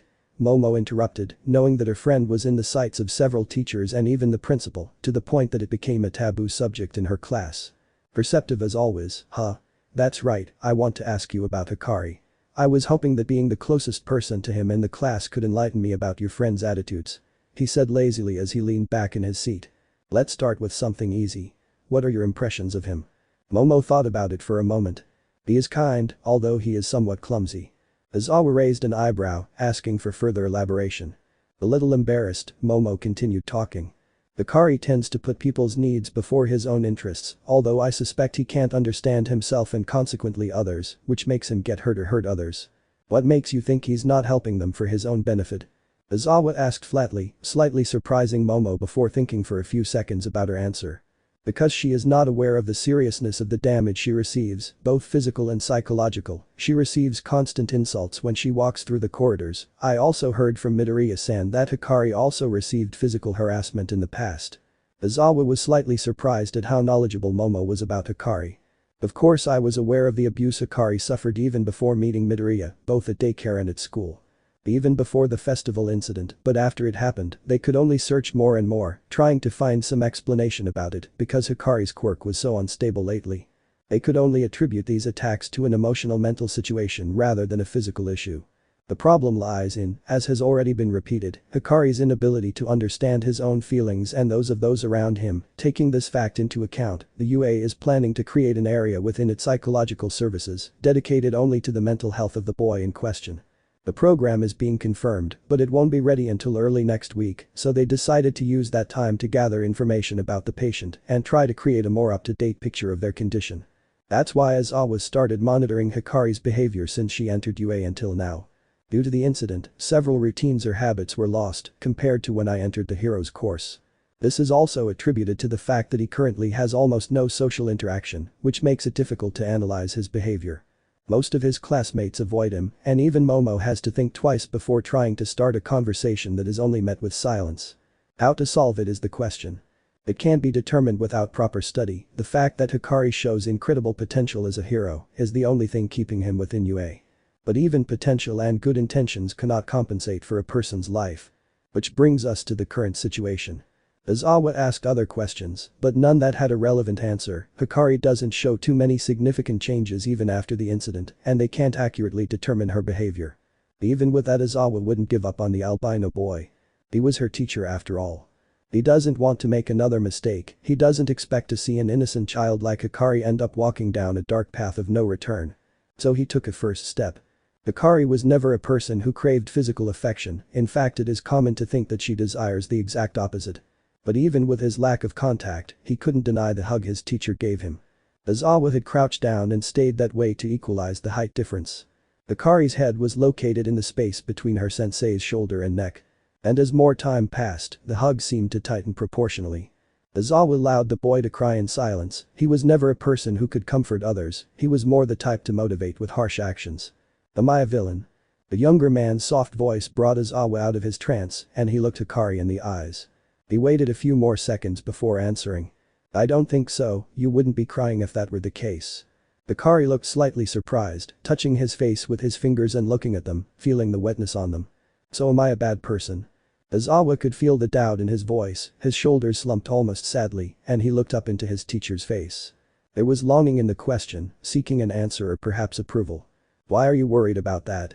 Hikari looked at the ground in contemplation. I don't quite understand, but a hero can't be a bad person, right? If I'm a bad person, that means I can't be a hero. Aizawa understood something with this whole conversation. Hikari is a child, one who understands that being a hero is good and being a villain is bad. He can't distinguish grays, he can't understand common human reasoning, and that confuses him a lot, so much so that he couldn't understand what his place was in today's society. Not all heroes are good people, but he thinks he is, so if a good person is always right, he can be easily manipulated. His conviction seems like a shell. He has no real reason to walk the path of the hero, but he doesn't feel he can do anything other than this. He couldn't allow the boy to walk away from Issei, being the target of a criminal was already bad enough to consider the possibility of him turning to the villain's side. It wouldn't be much of a problem if he were just a villain, but this has become organized crime, so all these acts have a purpose and don't usually end in a simple act of harassment toward an individual. It can generally mean that the person involved is either an obstacle, preventing the achievement of a larger goal, or the person involved knows more than they should. In any case, it negatively affects the villain's plans. Knowing why and acting accordingly is the duty of a hero. But above all, Hikari is his student and as a teacher, he cannot allow his student to be affected by a world he will not enter for a couple of years. A hero will be a hero whether or not he is a good person, as long as he does his job that's all that matters, that's why I'm here, to teach you about the pitfalls of our profession. Hikari looked into his sensei's eyes again, looking thoughtful about his words. He opened and closed his mouth a couple of times before making up his mind. The reason I wanted to be a hero was because of a memory where I was saved. Aizawa was silent for a few seconds. Who saved you? My parents, I think. The teacher saw the conflict in his student's eyes. Something wrong? That was my reason for being a hero. Ira? Hikari looked up and the next words were heavier than anyone at that moment knew. It was the beginning of the following conflicts, one where many people would blame themselves for not being able to do something to prevent it from developing. I can't remember anymore. I only remember that I had a memory like that, but I don't remember it anymore. Every day that passes, I begin to forget more things about myself. Can I continue on this path if my reason for being here no longer exists? Aizawa was surprised, they separated from the hug, and the teacher was looking at Hikari's expressionless face. Did you forget? I don't know, a few days ago I could remember it perfectly, now I can't. An illness? His own quirk? There were many questions, but the conclusion is the same. Hikari is losing himself and it's very worrying. A child with such a power is dangerous, even compared to the incident a few days ago, his ability improves the more time passes, his power is very developed, and all he needs is more control. Was it a coincidence that the more he improved with his power, the more unstable his mentality became? Was it similar to Alzheimer's, or is its effect much more concrete? It's dangerous. Villains attacked the research headquarters where the quirk was being studied. Maybe they discovered something like this and wanted to keep it from getting out. Why else would they want data and samples of such an unpredictable quirk? Why was it so important to bother with it? Is there anything else you don't remember? Hikari nodded. I don't remember the people from the orphanage. There's just me, in an empty space. At first, it was their faces, then their voices, then everything about them, and finally the orphanage. I can remember everything I see. At least that's how it was. Why didn't you say anything? We could have consulted a psychiatrist. The youngest looked confused. Would they have done it? It doesn't cross my mind. I think I've gotten used to not telling anyone this kind of thing. This child was alone, so alone that he didn't know help, and it's even worse now that he's started to forget his memories. How could you tell a person like that he could count on the help of others? It wasn't out of pride. It was more the fact that he couldn't imagine a scenario in his entire life where he'd never received help from anyone. It was wrong, the whole life this kid went through. it went completely unnoticed. They couldn't compare this case to Todoroki Shoto's. Unlike him, Hikari had no one to blame. It was just his life going on with a normality that wasn't normal. What could they do? They couldn't just focus on Hikari and leave the rest of the students aside, even more so. They have to worry about villain attacks on the institution. Bringing All Might in was more trouble than expected, and it's too late to realize that. The only one who can do something in this case is Aizawa as the class teacher, in addition to being one of the few people who can directly influence the young man's life. Aizawa decided that he should guide Hikari, not out of favoritism, it was a more serious issue than the rest, and therefore he should give it priority. How much influence could he have on this child's life without neglecting his other duties? A better question is, would he be able to do it properly? He wasn't a child person and couldn't be expected to figure out how to do it in a couple of days or weeks, and there's no telling how long it will take before another attack occurs. There could be one right around the corner and they wouldn't notice until it was too late. The only thing that is known about the villain's plans are their possible objectives. To kill All Might and have Hikari's life in their hands. Which makes their situation more difficult. The agents participating in the league are vaguely known, even less is known about its leaders, and this doesn't take into account other variables, such as their funding, where they source their personnel, and how they obtain information. In these cases, the only way to prevent this is with what you can and wait for more information before taking action. Just wait until it's not too late to fix this. Chapter 11. Momo knew something was wrong from the moment Kitsuki didn't come back from the locker room. In fact, I asked several of her male teammates how Midoriya and Iida, who claimed he was with them, but just sat there after he changed from his uniform to his sportswear. Since none of them wanted to get involved for fear of retaliation, they had to leave him alone with a vague thought that he was just depressed.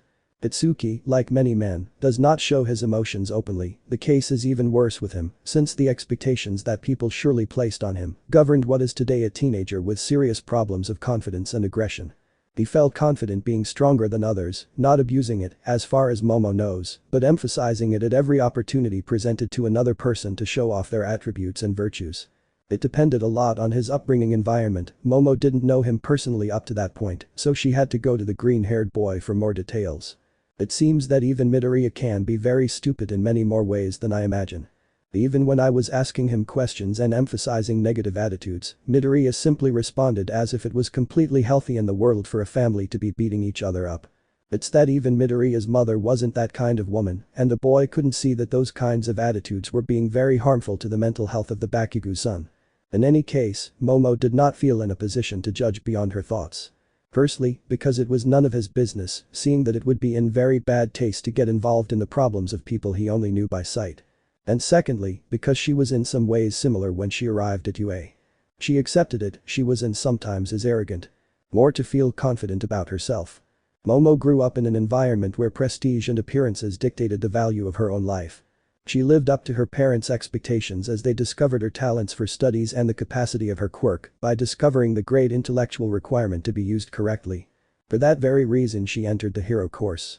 It wasn't because she hated her parents for living that kind of life, which is difficult even if many people don't think so.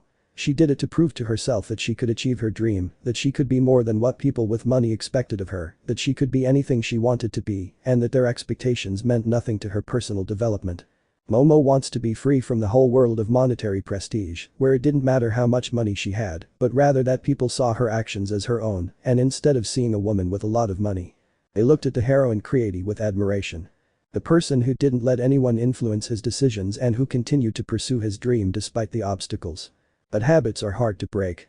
When she arrived at the UA, she was arrogant to the point of being hurtful. Wanting to make sure no one would try to look down on her, she disparaged others by throwing her classmates' flaws in their faces. Which meant that it wasn't long before she realized she was almost completely alone. Hyokujiro was the first to throw that defect in his face. She is aggressive and possesses a confidence that only comes across when she is arguing with another person. Most of the time she is apathetic to the point of being almost shy. Still, she wasn't afraid to criticize his attitude. Perhaps she was the one who uncovered the fog that prevented him from seeing a path to progress. After a heated discussion, they ended up accepting each other's apologies. From Momo for making her go to the extreme of arguing in that way due to her attitude, and from Jiro for not knowing how to communicate his opinion correctly, which led to the confrontation. Honestly, Momo didn't mind that side of her friend, she found it very refreshing compared to the common attitude of admiration, lust, jealousy, lies, and so on. Ioka's honesty made her analyze her own behaviors better, which of course took time, since she couldn't immediately identify her bad behaviors when she had implemented them as good ones her whole life. It was Hikari, however, who marked the definitive point I wanted to reach. It was purely curiosity that led Momo to initiate some sort of interaction with him. Hikari was the highest scorer on the entire entrance exam, creating a target of both hostility and admiration that would have inflated the ego of anyone in her position. But the albino boy was indifferent to any kind of opinion. But not an indifference like Todoroki's, which can be very arrogant and sharp at times. But rather the kind of indifference that didn't look down on any other outcome and simply accepted what came, hoping to improve and not taking its position into account. He was very humble. His living conditions were not much different when he discovered that he had never used a phone in his life, barely touched a computer, and spent most of his time doing schoolwork. He watched television, but it was only in spurts and generally on news channels. After meeting him, I unconsciously set him up as a standard to measure myself against in order to improve. Of course, her opinion changed as she got to know him. He was often clumsy, only able to laugh at the boy's expressions when he showed confusion or when he silently waited for him to finish writing to ask about the subjects. His grades in his subjects were only maintained due to his memory and the effort he put into each of his assignments. But after he discovered that Hikari didn't know how to value her own life, his perspective on the banner changed radically. The firm banner became a cup of fine crystal. With beautiful decorations and expensive materials. But incredibly delicate and fragile. A little push and it will break, you can fill it to make it more solid, but only until the liquid overflows the glass. Ruining their decorations and completely staining the glass.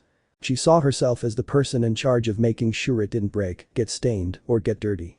The concern she felt for the boy was a feeling she couldn't describe because it had never happened to her in the past, she only knew that this boy was important to her, and this feeling only increased when she didn't have the strength to oppose the comfort he gave her after her defeat at the hands of Tokoyami Fumikichi.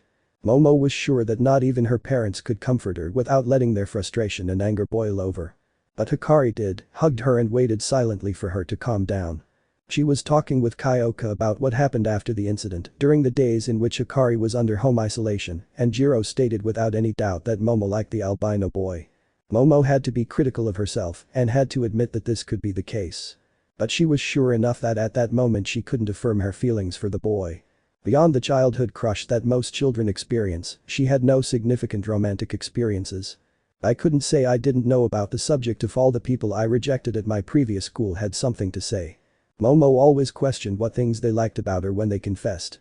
The girls told her they admired her professional figure and the confidence with which she handled herself. Many boys highlighted her beauty and delicacy, some admired her presence and intelligence, but these were obviously more isolated cases. Then he knew that none of those people were really serious about the matter. Most people only saw her physical appearance and what she showed to the public as her only facet, preventing a true understanding of who Momo was and therefore rejecting each of them. Which led to analyzing the possible points that he might like about Hikari. The first and most basic thing I analyzed was his physical appearance. Hikari was beautiful, it's an undeniable truth, even Kyoka admitted it, and she is very reluctant to give that kind of comments. He was quite unmanly, he looked delicate, and his long hair didn't help much in keeping him from looking like a girl. If Hikari were a girl, Momo would be sure she would be almost an idol wherever she went. But Hikari was a boy, so at least it helped him go more unnoticed by people with simpler tastes. Momo didn't care that Hikari wasn't very masculine and sincerely saw this as a positive point for the boy, it made him stand out more in her eyes, and his innocence only makes her want to hug him, give him all the love she can. Like some kind of cute animal. So he could say that he didn't dislike Hikari's appearance at all. Now the difficult part is over. His mentality. Hikari doesn't have a complicated mindset, the difficult thing to deal with in this case is that you don't know what she's thinking most of the time. His innocence turns into naivety, it is very similar to apathy, but Momo felt that the boy tries to understand him. Clearly, it was a type of naivety that would cause damage in the short and long term. The most visible cases are those of the sports festival. Not about the incident in the third stage, but about the pitched battle when he didn't take her injuries into account as a priority and didn't understand the concern that both Midoriya and her showed him. If I have already deciphered the problem, how can I find a solution? Momo couldn't keep thinking about it when on her way to the surveillance room, she found Katsuki Bakugo with a large bruise on his face and a dejected look. When their eyes met, Katsuki clicked his tongue, looked away, and continued walking. She couldn't help but keep staring at the bruise on his face, even though she'd walked past him. Bakugo hadn't shown up for today's drills. In fact, he'd suddenly disappeared. Though she could have asked, she knew it was useless with Bakugo's defensive personality. Her brain went to work quickly, and seconds later she came to a conclusion that had scared her to no end. They had fought. Momo ran off in the direction Katsuki had left behind, leaving the surveillance room and entering the first artificial city she found on the way, making a mental note that the race was already starting to take its toll on her if her labored breathing was anything to go by. He stopped when he saw Hikari passed out in Aizawa's arms. The boy seemed to be fine, although if he paid attention for a few seconds, he could notice some bruises beginning to form on his skin. "Aoi Rozu, you've arrived at a good time. I want you to inform the other teachers about the situation. Hikari is fine. I'll just take him to the infirmary now. We'll have another meeting on the subject later." Aizawa stated calmly, looking partially exhausted, even more so when he described his duties as a teacher. "But her skin, Professor, her wounds are showing now." Momo noticed, somewhat distressed, as more bruises appeared on Hikari's skin. Aizawa looked at the boy's face, which was beginning to show slight swelling. It must have been his quirk, maybe he delayed the damage as long as he kept using his power, the professor muttered to himself, passing by Momo who had frozen for a few seconds before jogging to catch up with him. "Do you know the reason for the fight? Did Hikari lose control again?" Momo asked worriedly, although she kept her composure as best she could and got straight to the point. "There are no clear reasons, unless we have a professional conclusion or we have direct statements from them, the rest is mere speculation. Hikari lost control, although the situation was controlled, it only reaffirms the institution's decision to transfer him to general education. Don't worry, I won't let him go now that I have a clearer view of the situation," Aizawa quickly described as they entered the academy building again. Momo couldn't understand what her teacher meant with her new perspective on events, she could only be grateful that her teacher no longer agreed with the transfer. They had reached a hallway that led to the infirmary, so they had to separate. Momo was thinking of different ways besides what the academy currently presented. An idea had emerged, but before doing anything I had to make a call. Somewhere. At night a hooded figure roamed the concrete jungle that was the city of Musatafu. The figure moved gracefully between the rooftops, periodically hiding in darker places, until it stopped on a particularly tall building. His vision wandered around the city before stopping on the figure of the academy where his current target resided. "After all this time, what made you appear on this plane?" "Little ghost," he said in a whisper, before jumping off into the darkness. The morning for Hikari started like any other day, only for some reason he was more self-aware this time. A couple of days had passed after her fight with Katsuki. Hikari had interpreted Aizawa's words in a way that the teacher hadn't expected. The boy was very close to him when it was his turn to supervise him, they couldn't leave him alone for that long, and All Might was no longer a viable option. As much as the man wanted to help, he wasn't in a position to worry about someone else. Although it was more due to the fact that the symbol of peace himself already had someone to take responsibility for, even if his colleagues weren't aware of it. Aizawa and Midnight took turns looking after him. The Eraser hero felt responsible for having promised to look after him and be his main teacher. Midnight was the only volunteer who wanted to deal with him, however she had multiple reasons that could support her decision. She didn't have as strict a schedule as other teachers, and even if she has to take care of 3 full courses, she would probably give the job of reviewing the notes to her secretary. With an agency as funded as hers, she could afford that kind of luxuries. Even if that kind of attitude didn't suit Aizawa, I couldn't judge his work considering no students complained, and his teaching method seemed to suit most of the students. Perhaps Midnight feels responsible for what happened to him at the festival or the small incident they had at USJ, which, according to her, she couldn't muster the courage to make up for or apologize to him. It was a good thing she wasn't as brazen as she made out to be, that and her quirk was perfect for handling situations like that before they developed. When he referred to Hikari being very close to him when she was in the room, he didn't mean it figuratively. It was absurdly obvious that she didn't stray more than 3 meters from his side, and it made him feel uncomfortable all the time, to the point where his classmates made fun of him for having the child follow him around like she was his mother duck or something. The boy was finally able to see a psychologist, even if it was the one from the academy, who wasn't incompetent, considering it was Recovery Girl herself. She claimed that Hikari had never had any refugee figure, that he generally relied on parental figures. The poor boy didn't know how to feel about it and expressed it the only way he knew how, even if he didn't know what he was doing. They didn't schedule frequent visits because even if he went every day he wouldn't improve any faster. Appointments were scheduled once a week, but they realized another point that was slowing his progress. Hikari was alone, so alone that his thoughts throughout his life were surviving, studying because that's what a child his age is supposed to do, and following his supposed dream. Everything else he did was to facilitate the fulfillment of those 3 basic principles. He had never had a relationship before UA, information Midoriya shared with him, and which they also took the trouble to corroborate upon visiting the school where he previously attended. It was discovered that for most of his time there, he suffered abuse from most of his classmates, and those who didn't bully him simply ignored him.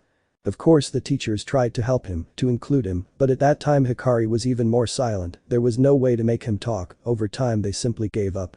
Apparently his behavior became more flexible, perhaps as he grew older, puberty to put it explicitly, they had given up on helping him quite a few years ago, and the teachers themselves spread this thought to the novices.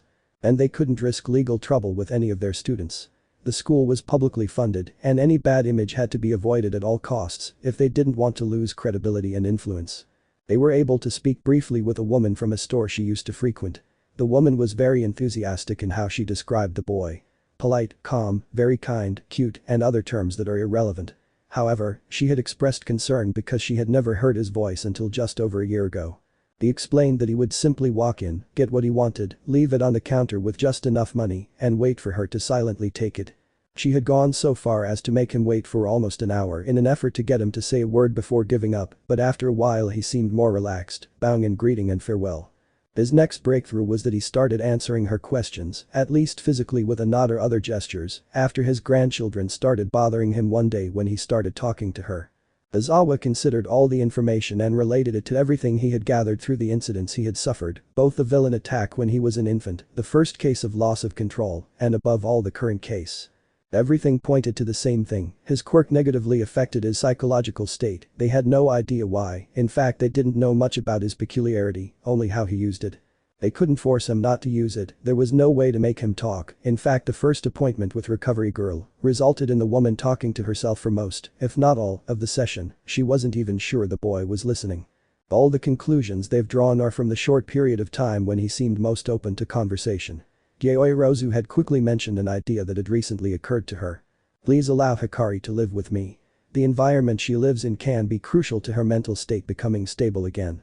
He couldn't allow that to happen, but the director somehow found out and submitted a long document which he didn't read because he already knew what was inside and what his superior's intentions were.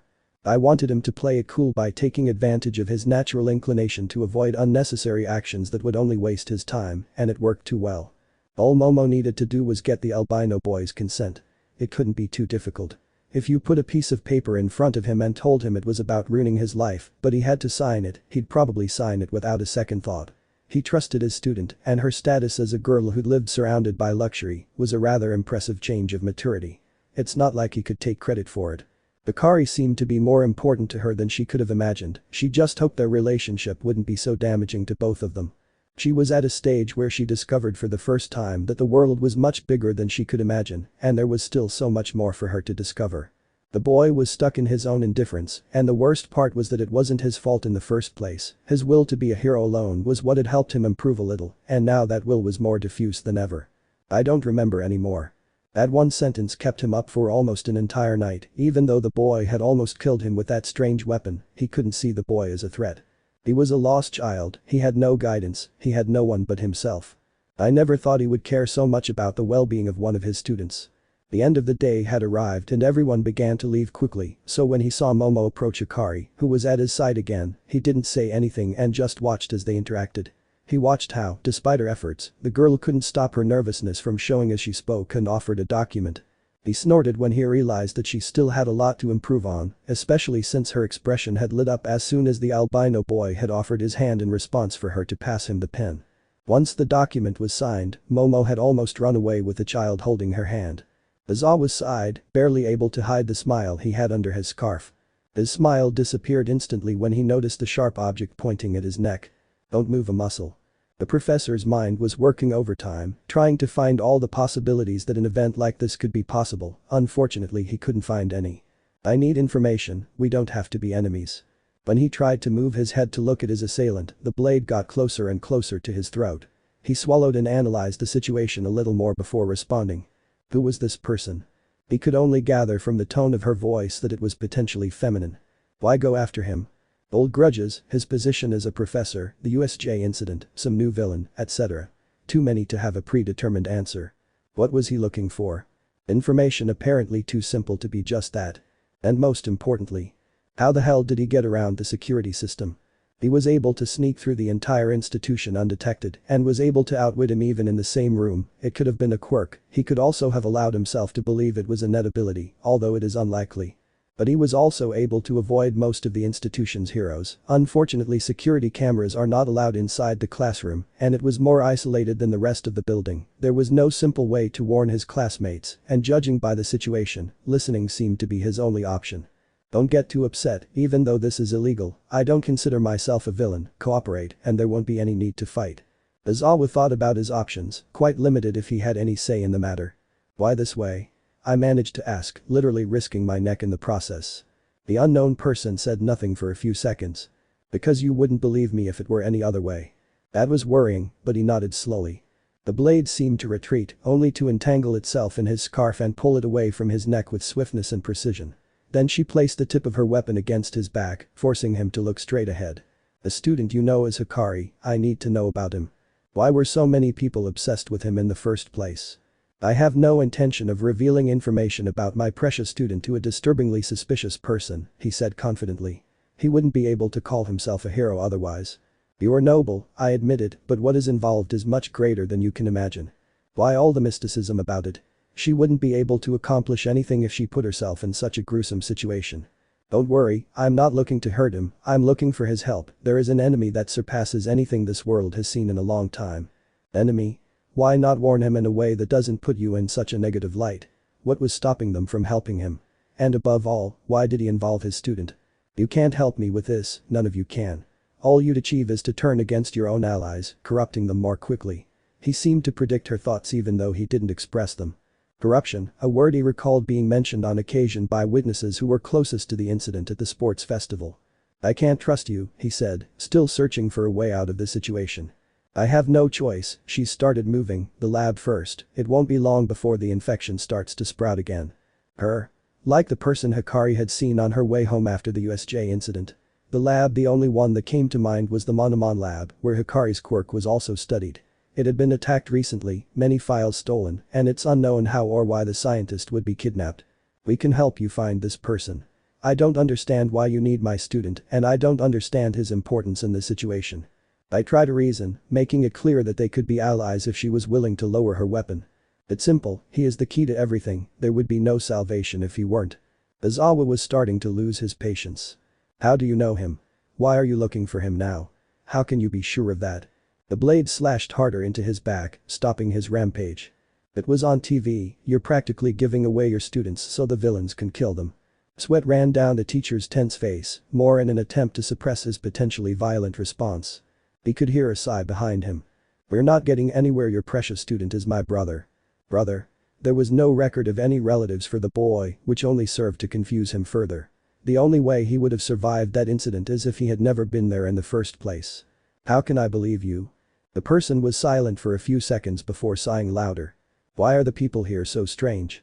Turn around. Aizawa ignored the sudden insult and turned slowly. The beautiful woman was staring at him with a slightly irritated expression. Her hair was long and tied back in a makeshift bun, and she was wearing a blue-gray cape that covered her entire body, the most striking detail of all. He wore horns exactly like those of his student. He had been so stunned that he didn't notice the blade that was threatening to separate his head from his body. The girl looked at him with a seriousness that was strangely much more expressive than what he could expect from her brother. Faced with such overwhelming evidence, he could only hope that she would be as cooperative with him as her brother was. There was no reason for her to disappear, and they would never have known she existed in the first place. Many questions formed in his head. He hoped that if they could come to an understanding, he could answer them more calmly. So, will you tell me what I need to know? His impatience was clearly evident even with his serious expression. I have too many questions. I can't understand anything you're saying. He admitted after a moment of deliberation. You don't need to understand, I just need your student, he said indifferently. It seems like you don't know him, I accuse, trying to buy more time for a colleague to show up. If you knew what he really is, who he is, you would realize that creating relationships is what will bring this world to ruin, she replied, cryptic in each of her words. An idea lit up in Aizawa's mind. His quirk. What does it have to do with this enemy of yours? Quirk.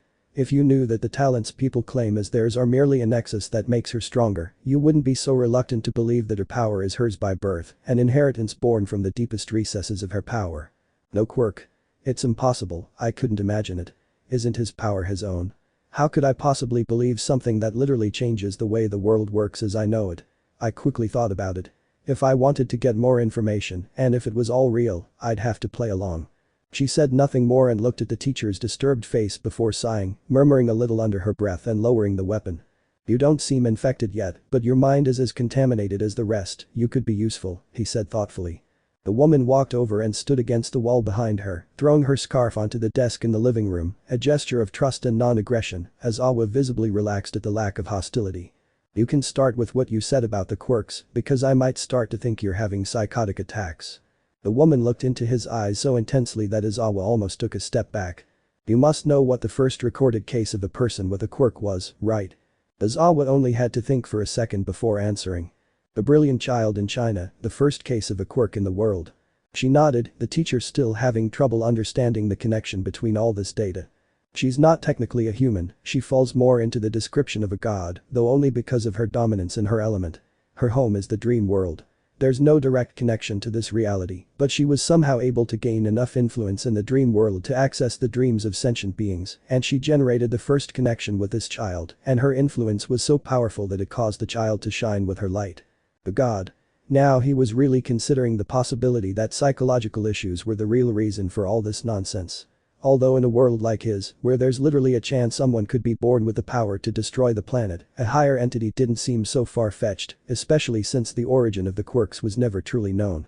Her hold on light and dreams had weakened after that first contact, but it was enough for humanity to develop quirks that are nothing more than side effects of her influence in this world. She had to regain her power, therefore she did not show up again until recently, where individuals with considerable power were present for her to claim as her own. It took her a long time to generate a human body, and because of that she has not moved around that often. The cost she received for all the freedom she gained was too much for her to bear, but she is recovering quickly. She is using these villains to spread her consciousness even further. But she is targeting your student of all people, I suppose you can imagine why. If his power isn't a quirk, does that mean he can't influence it? He said the first thing that came to mind. She shook her head. If that were the case, she would be committing a mass genocide against that 20% who don't possess peculiarities. What she's seeking is to eliminate her natural enemy. If she's the goddess of light, your student was born from nothingness itself, the first darkness, everything she hates most represented in a body and given form to end her existence, that's what she is.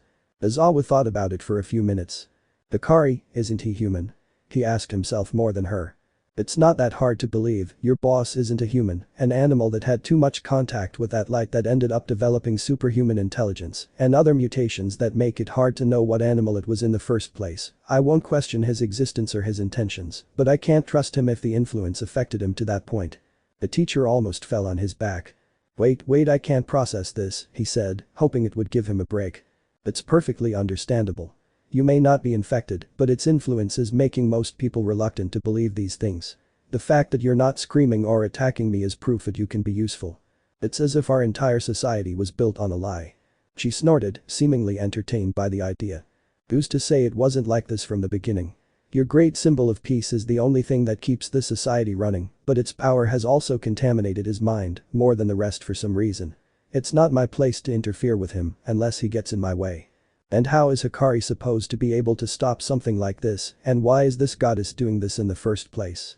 The master demanded to know, frustrated with her inability to believe what she was saying, also with her inability to think rationally, and accusing her of being a liar on the spot. He had no proof, but the idea was so disgustingly logical that it kept going around in his mind, unable to give it shape or order.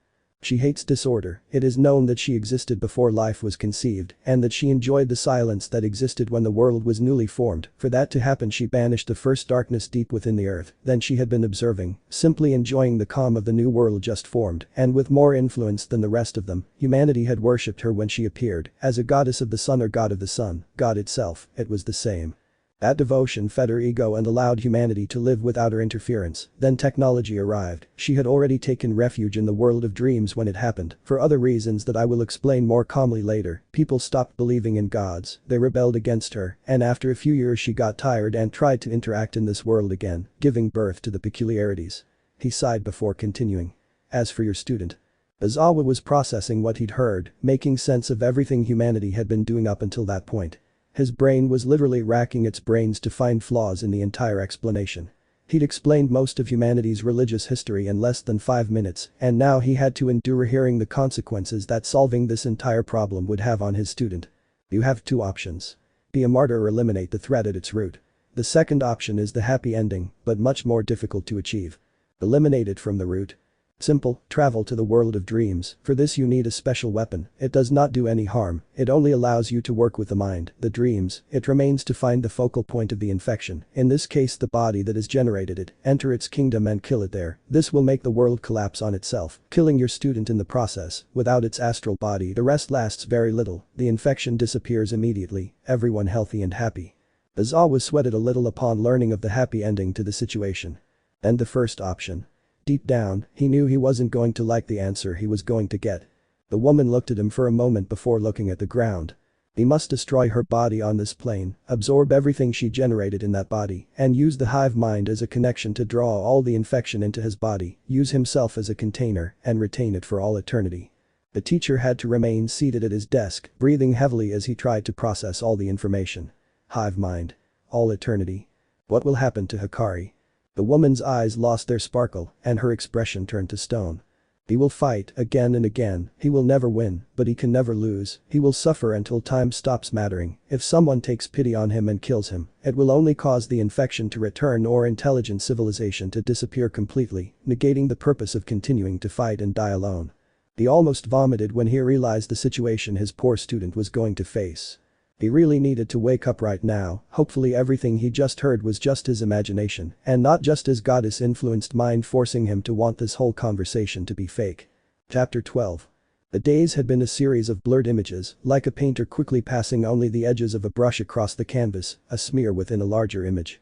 Although of course for Hikari that feeling was becoming more and more frequent, the only thing that seemed to keep her firm within her own body was ironically a person. Ironic in the sense that he had never been able to fully understand any of the people who crossed his life. To him, they were almost like dry leaves in the autumn season, falling thanks to the wind. He could see them, vaguely know that they were moving, but they always took an unexpected turn, unable to deduce more than 2 turns in a row, before they were completely deviated by the ever-changing wind. Hikari would be able to describe it as a dance if she knew how to dance, or even knew its social and emotional significance, but those finer details always eluded her, like holding the water in a shower with her hands. Inevitably the liquid would seep over her skin, slipping between the narrowest gaps, and being unable to catch them, without either dropping the water she was vaguely able to hold or having it spill over, unable to retain its full meaning. The description of this person was an idea that was always present, always trying. In his most lucid moments, he would try to illustrate what this being was, but no matter how much his pencil moved, his eyes telegraphed its shape, his fingers caressed its figure in his mind, he was unable to give it form, always incomplete, because it is like representing something you do not understand. Perhaps that was what intrigued him most, and what kept him awake the most in this world of stains. The lack of understanding is born from the fact that we understand something in the first place, as you instinctively know that darkness exists, because light is there to give it meaning. But his heart was the one that was wrong. Hikari learned many things from her little therapies with Recovery Girl. She wasn't able to make the boy express words, but she was able to measure his reactions. Things as subtle as the movement of his eyelashes or the shaking of his ears indicated to her what things were capable of lighting up the dark room that was his mind. Although things like that are only noticeable because he spent almost an hour a day giving small lectures on many topics and few at a time, about everything and nothing, about everyone and nobody, only looking at one person for all that time, and once you are able to distinguish them, they will not stop standing out in your eyes like flashes of a lighthouse on a stormy night on the high seas. This person was one of the biggest focuses. The rest were less relevant things, such as painting and illustrations, her faithful feline friend that she always brings when she comes at the specialist's recommendation, her need to learn things, and finally, people's feelings. These were worrying things for the old woman who repeatedly tried to get her attention by talking about events that had hurt her physical and mental integrity, being a failure when none of the aforementioned signs appeared. It started with something softer, like the pitched battle of the second round of the sports festival, where she was pesto under enormous pressure from several participants, and even having suffered considerable injuries. Silence was his only response, not a single blink. After his argument with the number 2 hero, his body had received serious burns. Silence answered him. He tried to address one of the few instances of abuse they had heard about, the incident of the children hitting him when he was younger. Silence. She couldn't keep trying. It wasn't that she was incapable. She couldn't recount those events in front of the victim. For all her years of experience, reliving trauma was one of the worst experiences you could endure, sometimes even more agonizing than the incident itself. She didn't have the heart to look the boy in the eyes any longer. His blank expression epitomized the innocence he'd lived with. Just reminding herself of everything that had happened only served to drive the dagger deeper into the wound. Although he was deeply relieved that the beacon present in his mind was one that shone positively and not a light that contaminated his already dark life with bitter regrets. This person who had been the beacon of the stormy night had a name, of course. Momo Rozu. It's not that she was a special entity, although if you told Hikari that, she'd probably believe it without a second thought. No, what made her shine was the relatability of her actions. She was scolding him, not as a professional with a particularly ignorant and stubborn client, but as a person who wants to prevent you from taking certain actions because she doesn't like seeing things go wrong for you. That level of concern doesn't come easily. It was different from Midoriya, whose concern stems from the empathy of having a child. Being able to identify his ailments was almost natural. You could call it instinct, but that would be like assuming he was similar to an animal and therefore an insult to her good intentions. It was a moral duty that tells you internally that you should be worried about a child who tripped and is crying on the ground instead of laughing at the expression he made when he fell. Momo was able to scold him because she internally knows that the wrong things he did could have been avoided, such as his lack of attention to her physical integrity or his lack of common sense. Although I was able to congratulate him for doing good things too. And most importantly, even though the situation has not yet been presented, Hikari knew Momo would cry for him. I tried to illustrate that image, but I couldn't do it without feeling like her chest was suddenly smaller and her stomach was going through a blender. In short, not pretty. This resulted in a revelation that had only just arrived at the conceptual level. For Hikari, Momo was an important person. Therefore, all the changes that had occurred in those blurry days could only be carried out with minimal stress because Momo was present throughout the entire process. Although the minimal amount of stress implies that there was stress somewhere, moving from the apartment of a person with limited resources to a 4-story mansion with a garden almost as wonderful as an oasis in a desert involved a discomfort that even someone as emotionally ignorant as Hikari was able to perceive. Although Momo's parents' reactions had puzzled him more, although no one was able to tell. Her mother was practically the personification of a high-class woman. Her features were delicate, her hair was short, although it did not take away from her presence. Her eyes were large, but did not escape the oriental feature, sharpening at their corners and giving presence to her well-groomed eyelashes. She only wore earrings, and her clothing consisted of a sleeveless shirt with elegant pants, high-heeled shoes and a very small touch of makeup. The father was an elegant man from head to toe, his short hair was well combed, his eyes were sharp and intimidating, he wore glasses, but they only served to further solidify his image, he wore a full suit of dark colors, he was simple in his entirety, the simplicity demonstrates a series of characteristics that Hikari could not even imagine, like the ancient pyramids, simple in appearance, but behind that you could only look and wonder. Flowers are simple in appearance. But denying their beauty is only possible for the ignorant, that you could see in the man who said much and little at the same time. In common terms, they were difficult people to deal with because they seemed so far removed from the everyday like pearls on a beach's sand, where getting close would only highlight your own flaws. But Hikari was so far from normal that the only ones who noticed how much he stood out were the people around him. They had seen them from a distance, surrounded by a couple of staff members, giving them some kind of report. The father had his back to them, and the mother was gracefully signing some documents, smiling politely like someone who had done it thousands of times. However, that elegant facade dissolved almost instantly the moment we entered their field of vision. The polite and discreetly elegant smile transformed into a white expressive one, her eyes nearly closing from the pressure of her cheeks. She discreetly drew the attention of the man behind her, and soon both approached to greet us at the entrance of the house. The mother embraced her daughter lovingly, and the gesture was returned in kind. They exchanged words meant only for them while the father watched impassively. Momo greeted him with a bow that she held until her father ordered her to stop. He approached and briefly held his daughter in his arms, exchanged a few more words, and then turned his attention to the boy standing nearby. The mother was the first to approach. Her gaze drifted over his clothing, his posture, and finally his face. She was significantly taller than him and didn't seem too concerned with formal greetings. Her hands gently cupped the boy's face and lifted it to examine him. She skillfully moved the hair that covered part of his face and stared intently, her sharp eyes tracing the details of his nose and eyelashes, her fingers feeling the texture of his skin. She paused seconds later, her thoughts organizing themselves until she seemed to come to a conclusion and turned back to her daughter. "I'm going to request some clothes for your friend. These second-hand rags are hurting my eyes. What a shame it would be on my part to waste a talent like this," she exclaimed passionately at the end. She gestured with her hands, which a couple of people interpreted, and soon a small stand was brought in carrying a piece of paper. The large pencil was offered to her, and with the grace of someone who knows and loves her craft, she moved the pencil back and forth, talking to herself while her attendants jotted down her musings in notebooks she would review later. Her gaze drifted from the paper to the boy standing there, only to return to the paper and continue whatever it was she was doing. The father took the opportunity to approach. I beg you can forgive her rudeness, the only things that make her react this way are strongly linked to her passions for fashion and the artistic, that passion has also brought her where she is now, so I can't hope to change that bad habit of hers, he said with a nostalgic smile, his eyes sharpened soon after, analyzing her expressions before introducing himself.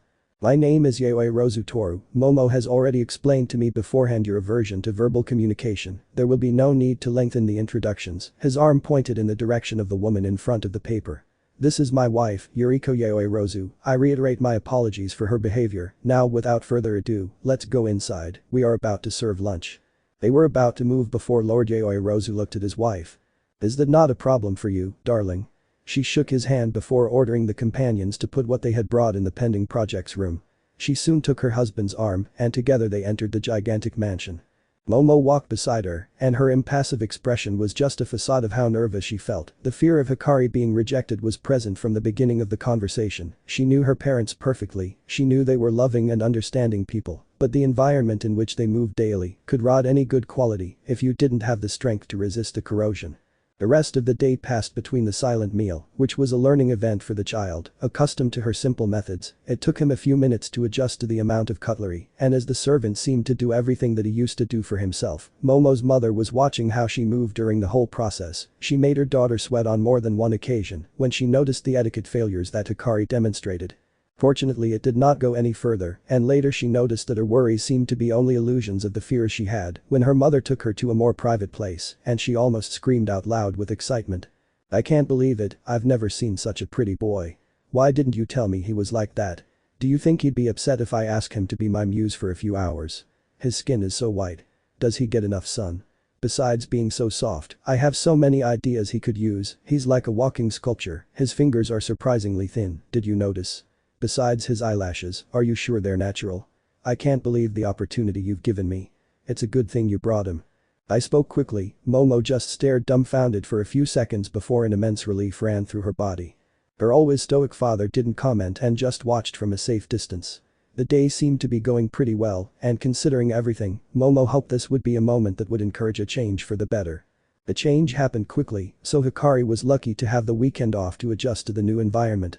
One of those days was spent modeling for Mrs. Yaoi, not only for paintings, but also making her try on different types of clothes, hairstyles and makeup. The paintings she painted were large, covered with small sketches around the well-detailed figure of the albino boy. His expression was not a problem she wanted to solve because it gave him an air that she described as an indifferent figure among a sea of notable movements. Momo stood in awe as her mother proudly presented her paintings and photographs from her session with Hikari.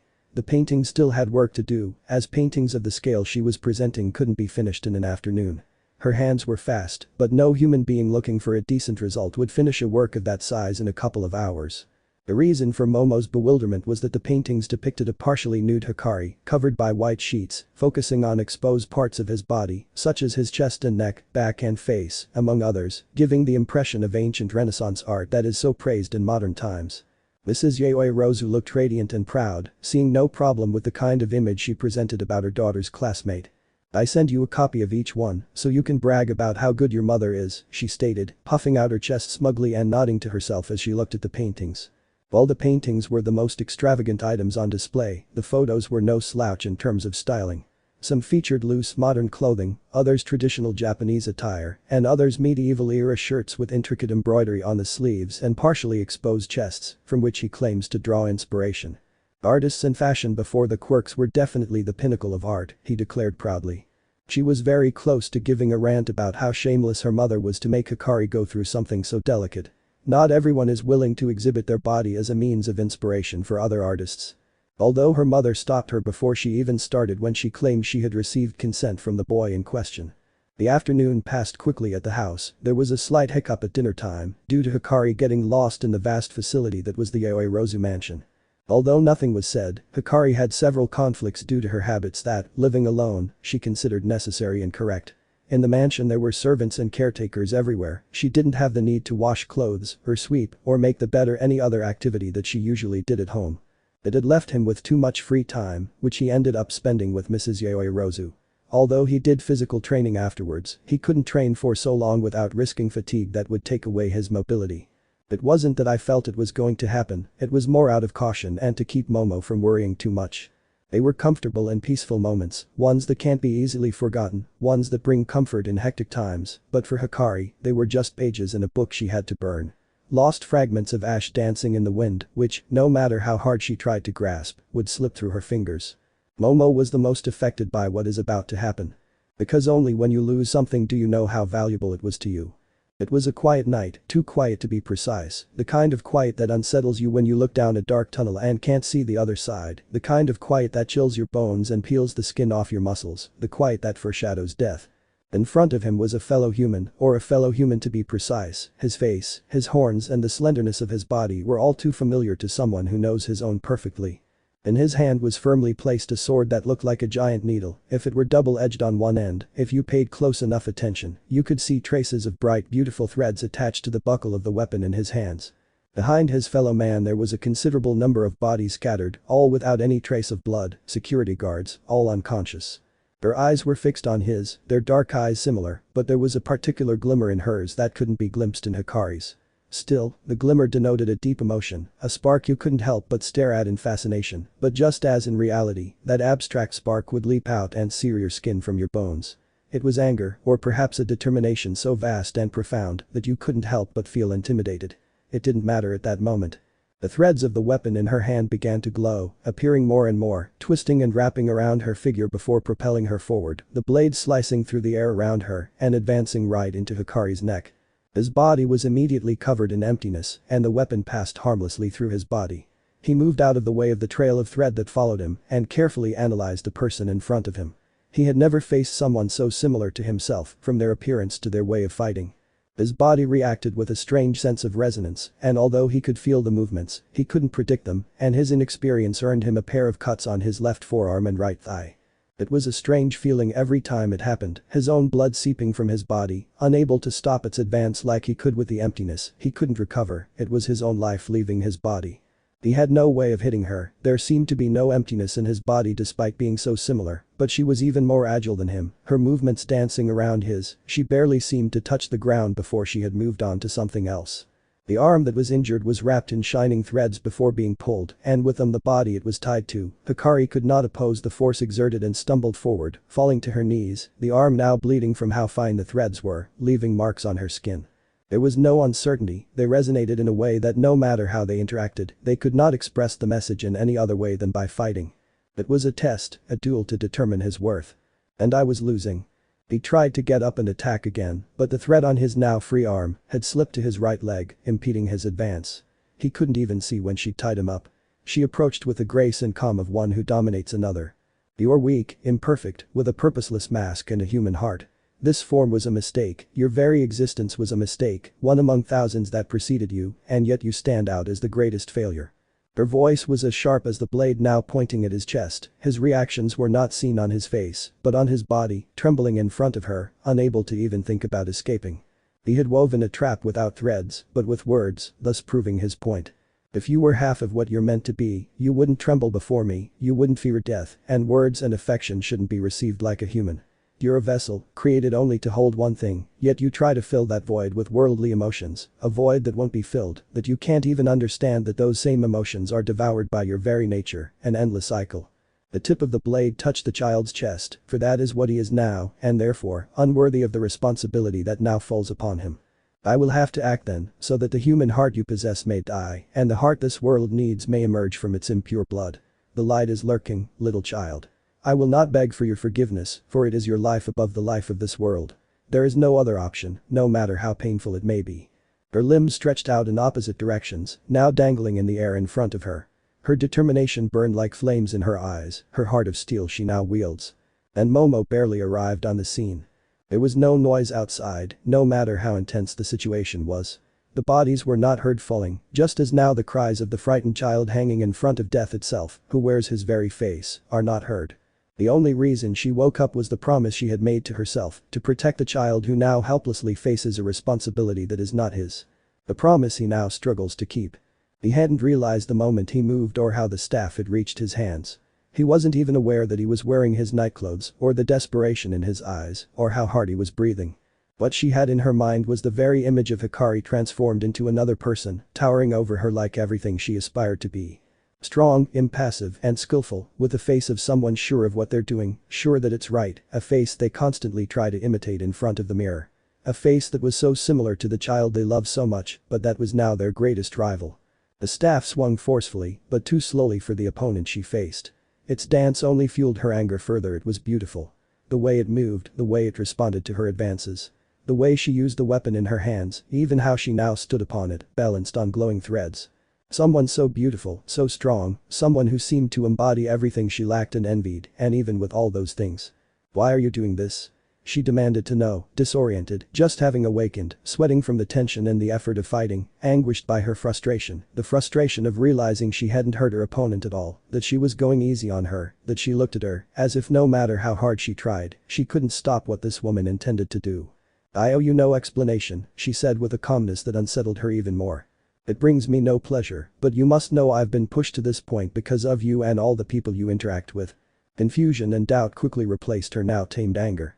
The woman in front of her, still impassive, showed no desire to continue the discussion. She now set her feet on the ground, sword in hand, advancing with clear intent to resume what had been left unfinished. As the dance continued, Hikari couldn't discern reality. Something inside him knew what this woman said was true, an intrinsic connection. Something as fundamental as the blood they might share. A part of him screamed and clawed desperately, begging and crying the purest form of survival. The other part, dark and hollow, was being consumed piece by piece, just like the emotions he had so carefully protected. And in front of him, death approached. Behind her, Momo tied by arms and legs, unharmed but still conscious.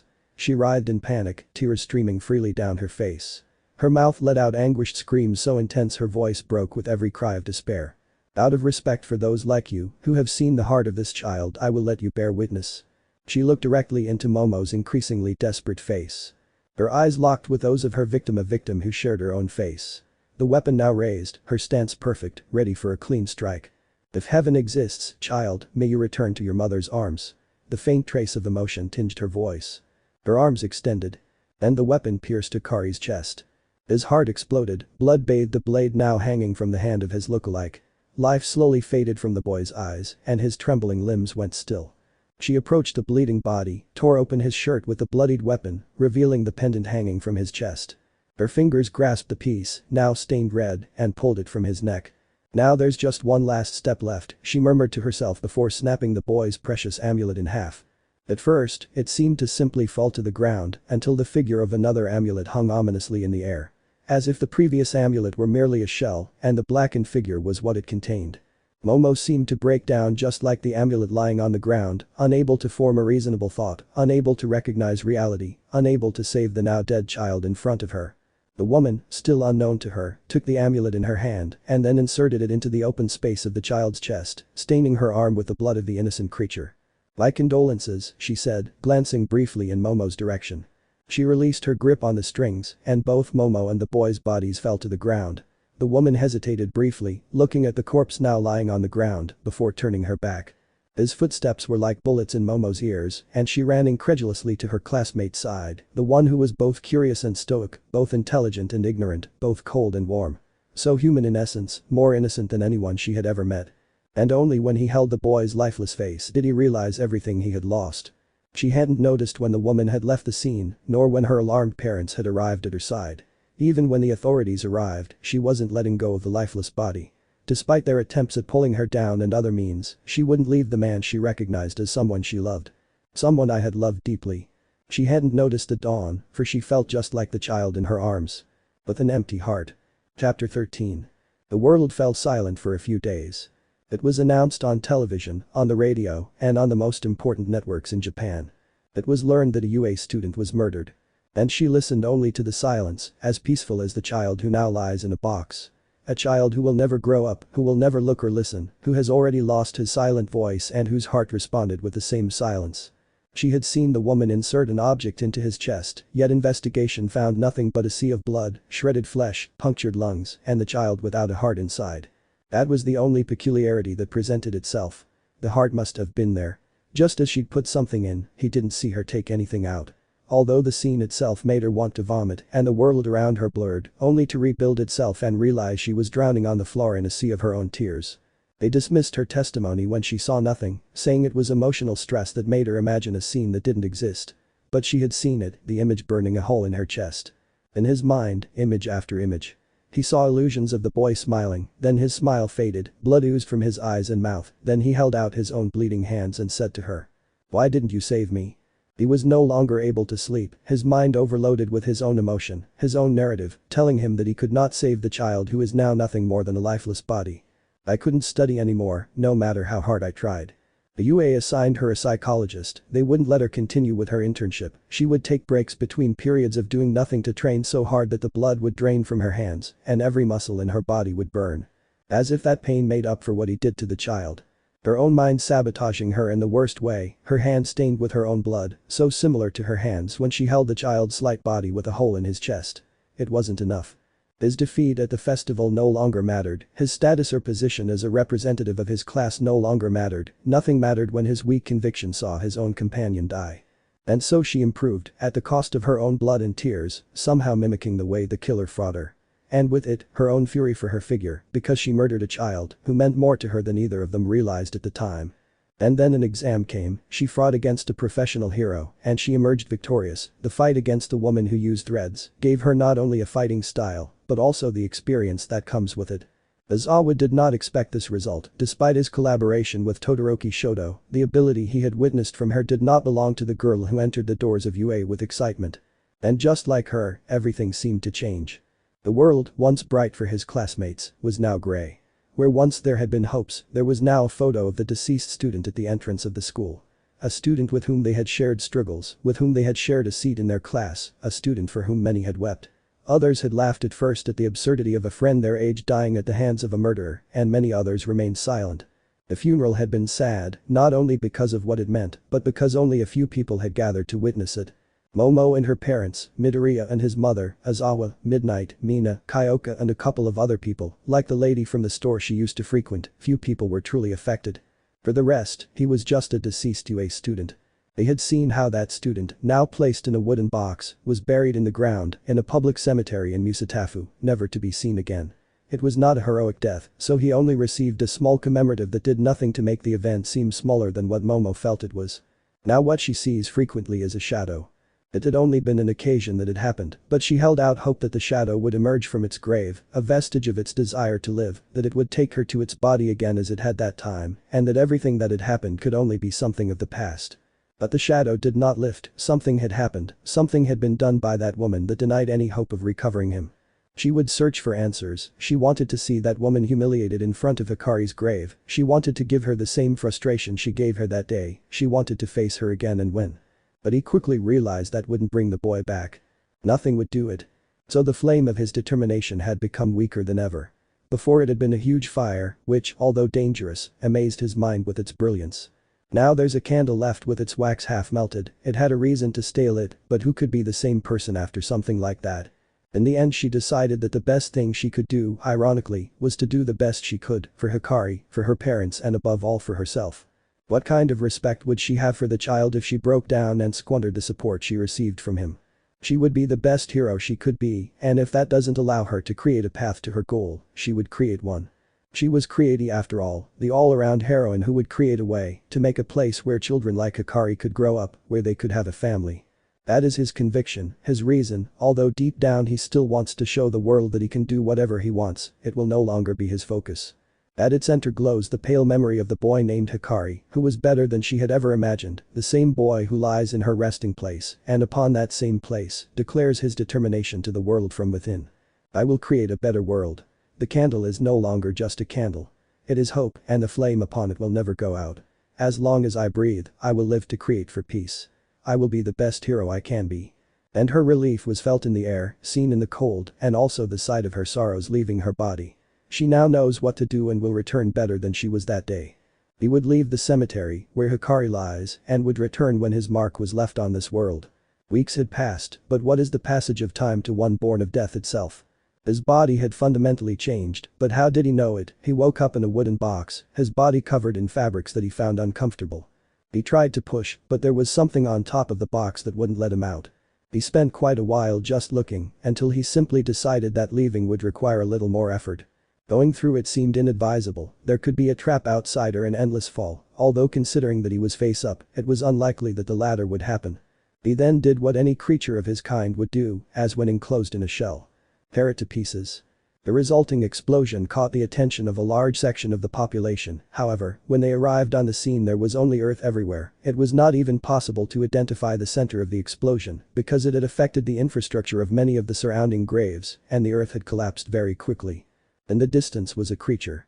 The same one who came out of that wooden box, who now uses a body that doesn't feel like it's hers, but still has all the power it should have. There was no sign of steam coming out of his mouth, as he didn't seem to be breathing at all. His once pale body was now almost shiny from how white it was, giving the impression that the skin he wore was polished ceramic, but it was just as smooth as normal healthy skin. The being looked at his hands, confused by the many appendages he seemed to have. But soon all feeling disappeared, his nature had finally prevailed, and now the black of the void consumed his eyes. Now the real challenge began. No mind to think. His hand reached out and his brothers responded, darkness swallowed his limb, and from it he drew a sleek perfect and lethal sword, adorned by an unknown smith from an unknown land. It twisted and turned upon its edge, the strength of its wielder and split the air. No sound came from the movement, no matter how swift it was. No will to break. His footsteps made a sound, however, they seemed like applause near your ear, because of how loud it was compared to the silence that surrounded the figure. No voice to cry out in suffering.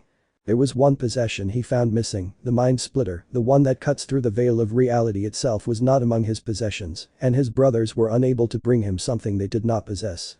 It didn't matter in the end, he would find a way, for that is his purpose. Born of God and void. He doesn't even look back or hesitate in the face of the darkness, there is no fear in him, only his purpose to fulfill, and he will devour whatever is necessary. The light will be destroyed by our unity. His brothers are calm within him, and the immeasurable emptiness moves in harmony with him. He no longer exists as an individual. Dreams will be devoured. There is no mind or desire, no happiness or sadness, no hatred, no guilt, not even pain. It no longer exists, for it is the living incarnation of a fundamental element of the world itself, immovable, unstoppable, and incapable of dying. We are the void. Where there is death there is life, so he is the exception to the rule, because as an existing being he is above all of that and more. We are death. The glow flickered for a moment, and that fraction of darkness that seeped through would bring death to his kingdom, and he would be devoured completely, there would be no spark or ash, only darkness. Perfect and in harmony again. The Pale King was wrong after all. If there was a price too high. Momo looked at the restored amulet in her hand. She herself had been able to repair it, though she wasn't sure how. Now it hangs around her neck, resting on her chest as it once did with Hikari, bringing her constant comfort and, for some reason, feeling like it gives her the strength to keep fighting. Now I look at the other strange object he obtained from the child's few possessions. It was similar to a toy, as it was decorated with circular figures that seemed to rotate smoothly, although I thought it could just be an optical effect. I put it back in the closet in his room. After all, they were planning to save a kidnapped comrade tonight and couldn't afford any distractions. She wouldn't allow another UA student to die if she could prevent it. It's his conviction after all. On the outskirts of the city, in one of the few areas of vegetation in the over-urbanized civilization, a small forest surrounded a vast valley, the grass just inches from the ground and comfortable enough to settle down and enjoy a nap. But the person present could not afford to be that flexible. This person was sitting on a hollow log that seemed to blend into the earth. She had white hair, but a vivid, almost shiny white that contrasted with everything around her and fell from her back almost like a curtain of pure smooth silk. On her head two protuberances stood proudly, horns that carried the same color as her hair. A worn and gnawed blue cape lay beside her on the log, revealing the slender and undoubtedly feminine body that it hid underneath. She was hunched over with a weapon similar to a giant needle in her lap, her delicate hands carefully traced the blade, but that was not what caught her attention at that moment. Twilight had occurred just a few hours ago, and this person seemed to be staring without really observing the warmth of the stone surrounding a campfire, whose fire had long since gone out. The woman had black eyes, almost unnaturally dark, but also revealing their steely gleam. Her face was as tense as ever, revealing nothing she didn't want to be told. She was waiting for something. Then the forest fell silent. It was the kind of silence that resonates in its absence but is only present when something even greater is present. At the edge of the valley, another presence made itself known, and with it came silence.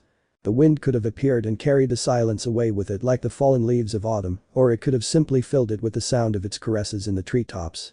Instead, the wind chose not to appear, choosing to hide, unwilling to disturb the emptiness that seemed to carry the new presence with it.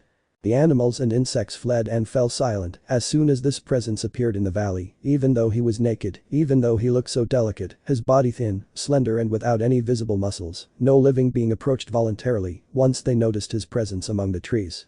Her skin was as white as porcelain, shiny and polished, but with an almost unnatural softness. Her footsteps sounded like light applause against the taut earth beneath her feet. It was as if the earth itself was afraid of the person walking on it. Her face was beautiful, delicate, with fine features, her eyelashes as white and shiny as her hair, and they stood up proudly showing the immense darkness they covered. Her eyes were large and black, but not of some dark coloration, but of the black that represents the absence of color. There was no brightness in the deep emptiness of her gaze, and you wouldn't even be able to determine if she was looking at you in the first place. Her pupils seemed to spill out and expand so widely that they covered much of the sclera. The new presence stopped in front of the seated woman and she looked up, their eyes seemed to meet. Then they burst into motion. In the blink of an eye, the woman had the blade resting on her lap lunging at her opponent's neck, which he dodged only by taking a step back. In doing so, he gave the woman space to extend a complex set of threads that she used to support herself and push off, gaining more speed but not attacking, only surrounding him, watching and analyzing. He hovered 5 meters above the ground, his legs extended and perfectly balanced. It was no longer time for doubts. Once in combat, doubt would lead to defeat. Then the opponent moved for the first time to attack, his right hand flashing for a moment before revealing in a flash of light a sword, with enviable craftsmanship, both brilliant and complex, the intricate spirals surrounding the edge and the hilt, blending and strengthening. His body took a stance, emitting a brief spark of brilliance, before in a blur of motion, he swung his entire body, slashing directly in front of him. The woman had already moved out of the way, her hair blowing in the wind, propelling herself forward on her strands at high speed, before she felt the full force of the attack. I had seen it clearly, his blow was so fast that it separated the air with such force that it cut a large part of the threads he wove with just the pressure of the air. The worst part was that his eyes never left her, even at the speed at which she was moving, he followed her with his gaze. But hesitation is defeat, so she lunged, closing the distance at high speed to prevent him from launching another similar attack. She had her weapon in front of his heart when it was consumed by the void, passing harmlessly through it. She wasted no time and rose back into the air, with her thread she could generate enough distance to be in a safe zone.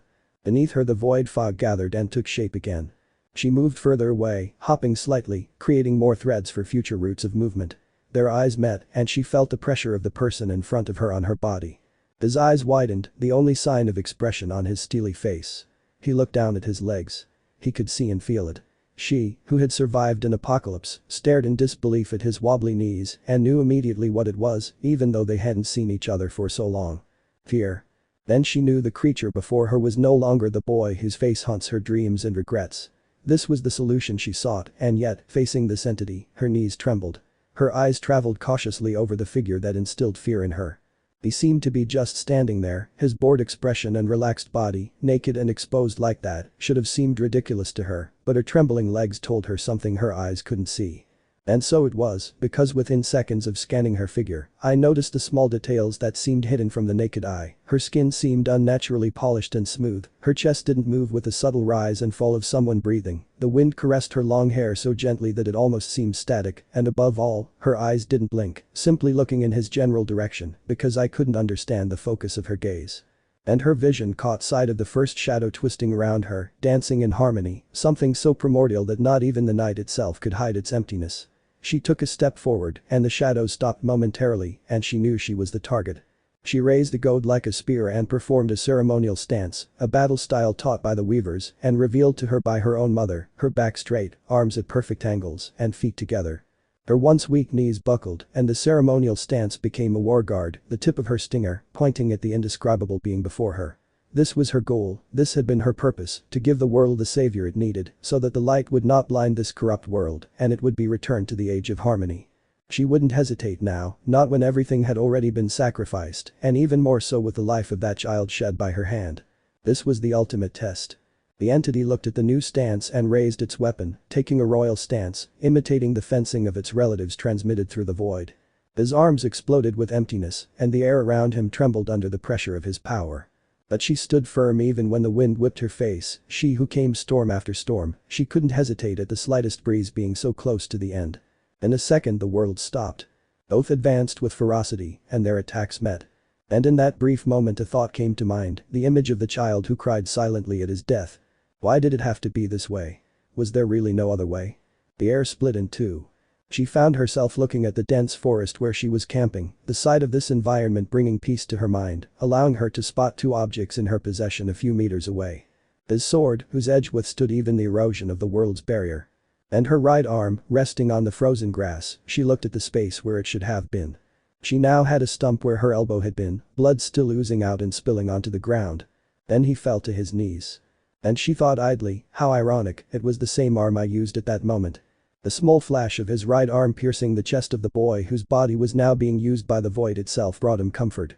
After having outlived everyone she loved for so long, having failed and having come so close to failing again, she considered this wound on her body an offering to all those who were lost along the way. She heard the footsteps of the being who was once a child walking away into the forest. And he turned his head, his other arm absent-mindedly creating a thread over the stump that cut off his blood circulation. The entity also turned around, just for a moment, their gazes met, and they saw in the wound reflected in his eyes a sign of kinship. And he left, taking the silence with him. She burst out laughing, tightening the tourniquet even more, looked at her blood scattered on the floor and wondered. Chapter 14. Ornajadiba. Each breath was like fire scraping her throat. The air, thick as broken glass, wouldn't fully enter her lungs. Her vision, blurred, sank between red spots and unstable shadows. She could barely feel her legs.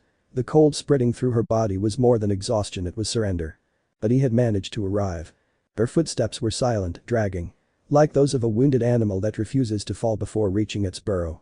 The apartment complex in front of her was barely a silhouette, half devoured by the darkness of the night and the fog of her mind. She couldn't tell if it was really the right place or if she was just dreaming about it. Stumble. Her own feet tangled awkwardly, as if they no longer responded. Her body, fragile and wobbly, leans forward. Pain flares like an alarm in her side where her arm had once been and the blood continues to flow, warm and sticky, staining the floor. Okay. But it doesn't touch the ground. The pair of arms catch her before gravity can completely claim her. The touch feels distant as if it weren't real. As if the flesh itself no longer belonged to her. His head falls back and the last thing he sees before losing consciousness is the building's distorted lights, spinning like dying stars. And in the midst of that darkness. The echo of a white shadow, silent, like a faceless god. The memory of an inevitable defeat. Then, just black. Ana, All Might. The curious phrase, shouted from the heart by two passionate students of heroes who witnessed, firsthand, the last stand of the symbol of peace. A roar that was quickly lost among the applauding crowd, emotion vibrating in the air like static electricity. Something cut through the crowd as they applauded. A laugh. A feminine laugh, clear and melodious, like crystal bells. It moved through the crowd with a haunting grace, while those present, caught in the tension of the moment, couldn't take their eyes off the newcomer. Well done, well done.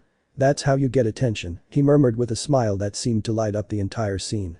All Might, on the verge of collapse, and All for One, standing over his defeated figure, ceased their confrontation. The spotlights, which had previously been showing a battle between titans, shifted toward the woman who now dominated the center of the disaster with a single gaze. Her hair was so pale it seemed made of liquid light, thick as a waterfall that covered her back in perfect waves. Her eyes, meanwhile, were incandescent lights, like small suns, intense and hypnotic. She moved with such anticlimactic confidence that it seemed almost disrespectful in the face of the chaos surrounding her. You're doing an excellent job, little boy. His words broke the tension like a drop in still water. Everyone looked at each other, confused. I'd rather you stopped calling me that, All for One replied with a mixture of annoyance and resignation, stepping aside to let him pass. The woman ignored him completely, as if his existence were irrelevant, her gaze scanning the audience until it settled on a camera at the edge of the crowd. She raised her hand and subtly gestured for the cameraman to come closer. The crowd, transfixed by the magnetism of her presence, barely breathed. You've brought all of Japan into my arms, he said, his voice soft and sedated. Their petty rivalries are barely for show. The only reason you even have a mind is because you know, better than I do, the messy world you inhabit. The cameraman, staggering, obeyed. He was still far from the epicenter of danger, but something inside him urged him forward, like a moth to a flame. You're proud, aren't you? Her smile grew wider, more captivating. Of this little civilization you've created. You live and spread throughout the world thinking that what makes you special belongs to you. But that's not the case. Her hair shone brighter and her figure slowly rose from the ground, moving closer to the camera lens. The signals from all the national channels were interrupted, now showing her illuminated face in every home across the country. Your little traditions, like names, aren't enough to define me. But for convenience, I'll introduce myself with a title from the past. I am Radiance. You might consider me what you call God or, at least, one of them. The cameraman blinked, confused, briefly losing his angle. A delicate flick of Radiance's fingers corrected that error without even touching the camera. They live and claim those powers as their own, defining them as part of their evolution. But do they really know how it happened? Let me enlighten them. The light emanating from it shifted in frequency, oscillating in almost hypnotic patterns. In the blink of an eye, the famous image of the first recorded instance of a quirk appeared on the feed. A child turned into a flashing light for no apparent reason. You see, the light is my domain. You are only the path, the channel through which I manifested. The influence of my light brought to this world the power you so admire and boast about. But it was never yours. Each of you, every living being in this world, maintains a connection to me. She extended her arms, as if offering a maternal hug. Let me help you. You, who live in chaos and disorder, can be corrected. Embrace this light I offer you. In it, you will find true strength. The happiness you long for, the purest dreams you hold in your hearts await you within the light. Her smile lit up every screen in the country. Soon, it was all many could think about. The light in her eyes. The warmth of her voice. The sweetness of a heavenly promise. You won't have to suffer anymore. Just look into your dreams. There, the light will guide you to a peaceful world where everything is possible. All Might tried to get up. Radiance, who had noticed this from the start, raised an eyebrow in pity. Chains of light emerged from the ground and wrapped around his wrists, immobilizing him gently, but with no room for resistance. That's a shame, she whispered, turning to him. Toshinori Yagi, weak and defeated, saw the face of a god approaching. Radiance crouched before him and placed a hand on his head, like a mother to a fallen child. You're losing the light inside you, he said, with genuine sadness in his voice. His fingers caressed her sunken cheeks, her rough, lifeless hair, as if he were trying to remember the glory he once had. I can give you back that light, Toshinori. Give me back your strength. You could help me bring light to everyone, carry my message like a herald, if you accept my help. Toshinori trembled. 1,000 answers struggled to come out in his throat. His heart knew the truth, even though his body refused to accept it. Beside him, All for One tried to intervene, but one look from Radiance was enough to make him back away like a scolded child. I can't accept your help, All Might finally managed to say, like someone pushing a stone wall with his bare hands. Is that so? She replied, with painful sweetness. Her words were feathers caressing his soul. All Might felt sleep envelop him, his eyes wanting to close in the enveloping light. You never had a choice in the first place. His hand began to glow as he slowly brought it closer to the hero's face. Then, he stopped. Toshinori saw surprise flash in Radiance's eyes. She bolted upright, her pupils urgently scanning the area. Absolute silence fell over the battlefield. Is something wrong, my lady? All for One asked, puzzled by the change in attitude. Something is coming, she replied, her voice now tinged with an emotion she hadn't shown before. Caution. The rubble crunched. Footsteps, soft as applause against stone, began to be heard. They were barefoot. Calm. Sure. Each step cut through the air with the authority of the inevitable. All for One looked around, searching for the source of the sound, until he finally saw it. A lone figure moving through the ruins, completely ignoring the wounded, the rubble, the heroes and villains alike. And when Toshinori managed to get that silhouette in focus. Her eyes filled with tears. Her face froze, her mouth half open in disbelief, but that didn't stop the tears from rolling down her battered cheeks. He was the boy everyone thought was dead.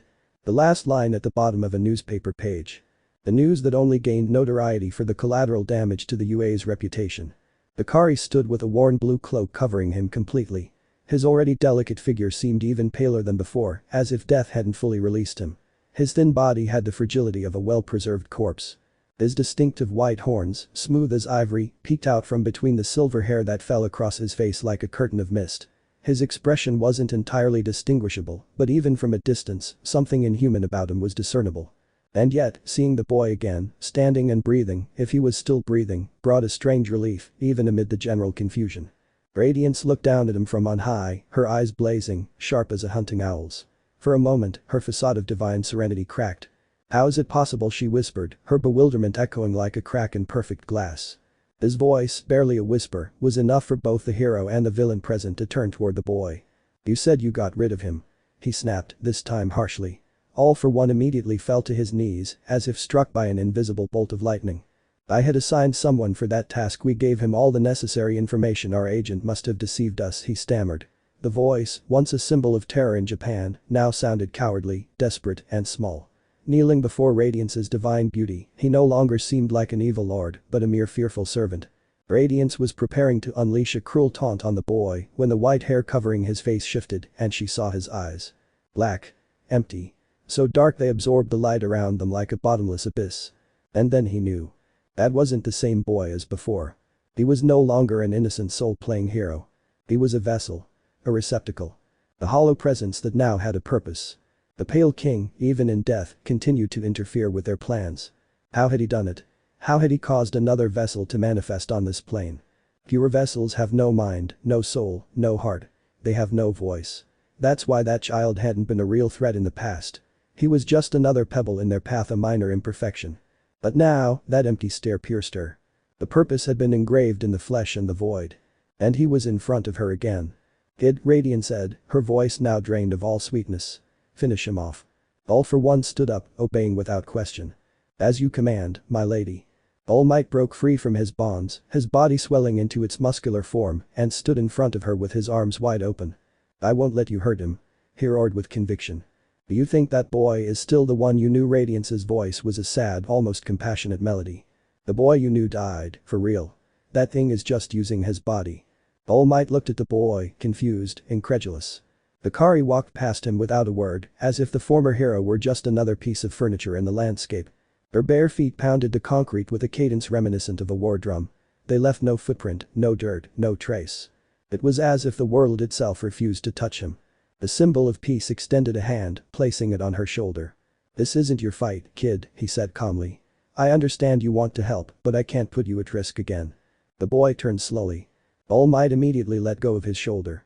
History's greatest hero flinched. Hi Hikari. He whispered, his heart frozen. That look, it wasn't a child's. Radiance reached out. A golden flash erupted from it and the strength holding All Might's muscular body together vanished. He fell to his knees, his frail form restored. I'll take this for now, she said in an indifferent tone. I won't tolerate any more interruptions. His golden eyes fixed on the boy. My greatest enemy. Let's see if you can finish what your brothers failed to do. All for one stood in front of her and the boy stopped as well, as if he was analyzing whether she was an enemy or not. All for one stood between them. A confrontation was inevitable. The first to move was the villain, combining his multiple physical enhancement quirks. His fist exploded with tremendous power, like a living cannonball. The ground cracked beneath him, sending dust flying in all directions. For an instant, visibility was lost and then, as if slicing through the very veil of air, Hikari emerged, a white steel stinger in her hands. Its edge seemed too clean for battle, too perfect for war. The attack missed. All for one had anticipated it, reappearing at his flank, launching an energy charge punch. But all she hit was air. Hikari vanished like a shadow in the wind. A barrage of blows followed, each one more devastating, but all dodged with almost dancing movements. He moved with the fluidity of a reflection on water, his feet barely touching the ground as his body twisted and turned with precision, dodging each blow by a breath's distance. The boy didn't fight like a physical being. It was as if the void itself was dodging for him. Until she made a mistake. She tried to dodge a feint, falling into the trap set by her opponent. A right-hand feint concealing a real attack from the left. The deception was subtle, but sufficient. Hikari dashed to the side, seeking space, only to expose herself completely. The blow hit him full on. The impact threw him like a rag doll, slamming him into a nearby wall, which crumbled under his weight. His body soared through the air like a weightless figure, and he was briefly buried in rubble, his arms twisted at impossible angles. Battered. Broken. But not defeated. The light emanating from Hikari was cold, yet powerful, as if his body were being reconstituted by the very energy surrounding him. It wasn't a conscious healing, but an automatic response, as if the void remembered what was meant to be. The wounds closed with impassive precision, as if the fissures in his skin were simply lines in a drawing, instantly correcting themselves. His body began to align itself with an impeccable rhythm. Muscles gently tensed, skin stretched and restored, all in quick perfect succession. Every bone, every fiber of his being, settled with almost surgical exactness, as if something beyond human comprehension was guiding his every movement, unhurriedly, but without error. But the simple wave of his hand, a white light flashed, and pillars of white steel, sharp as spears, erupted from the ground. The speed with which they emerged was unstoppable, as if the earth itself were obeying an unspoken command. The pillars rose with calculated fury, piercing all for one, with a violence so precise that the vibration of the air before their impact was barely perceptible. There was no spectacle or noise, only the cold efficiency of the void reclaiming its base, its power flashing off the ground like a discharge of pent-up energy. The pillars retracted almost instantly, as if the void itself were sucking them back into the ground, leaving the wounds gaping, as if a feature of reality itself had been ripped open, as All for One attempted to staunch the bleeding with his power of regeneration. Hikari stared at his hand for a brief moment, as if hesitant about what he was about to do. His fingers trembled slightly before extending in front of him, precisely mimicking the motion he'd once seen one of his brothers perform, the one who grew beyond all the others. But something was different this time. Instead of the pure white light that had once responded to his call, a thick almost liquid darkness erupted from his palm, twisting before taking shape. Blades as black as the abyss. These flew through the air like living projectiles, piercing through space with a lethal hiss, straight for All for One. Without hesitation, he launched himself into close combat. The villain, however, was already prepared. His instincts, honed by decades of combat, forced him to step aside just in time, dodging by a narrow margin. Hikari instantly understood that ranged attacks would no longer be enough. The void enveloped him, like a second layer of skin covering his bare white skin beneath a blue cloak that billowed behind him. That dark energy strengthened his muscles, accelerated his reflexes, and distorted his form to the point of being almost imperceptible. He disappeared with a low hum and reappeared in front of his opponent, like a whisper that turned into a roar. His body, small compared to All for One's imposing figure, seemed insignificant. But the villain knew all too well that this apparent detail could mean the difference between victory and death. Hikari danced through her enemy's attacks with superhuman agility, dodging colossal punches that shattered the air in their wake. Frustrated, All for One increased the power of his quirks, seeking to match his opponent's speed. But even with all his physical enhancements, he was beginning to lose ground. Frustration clouded his judgment. It wasn't just the combat that bothered him, but the feeling that the chessboard he had always mastered was now moving without his permission. That distraction, as slight as a breath, led him to make a fatal mistake. One of his blows, executed with the intention of finishing it all off, left his flank completely exposed. And Hikari didn't let it pass. Exploiting the opening with surgical precision, he deflected the enemy arm with his sword still marked by an earlier collision that had opened a deep, slowly healing wound. Then, with his free arm, he summoned colossal force. Pure emptiness took the form of a vengeful spirit, a fluctuating silhouette that slammed brutally into All for One's side. The impact pierced his body, eliciting a scream of pain as blood spurted out unchecked. The big bad fell onto his side, panting. Hikari gave him no respite. He reached out with both hands and once again channeled the void, which now manifested as an amalgamation of blackened souls. Shadows screaming with broken voices, reverberating with the weight of the pain of countless existences.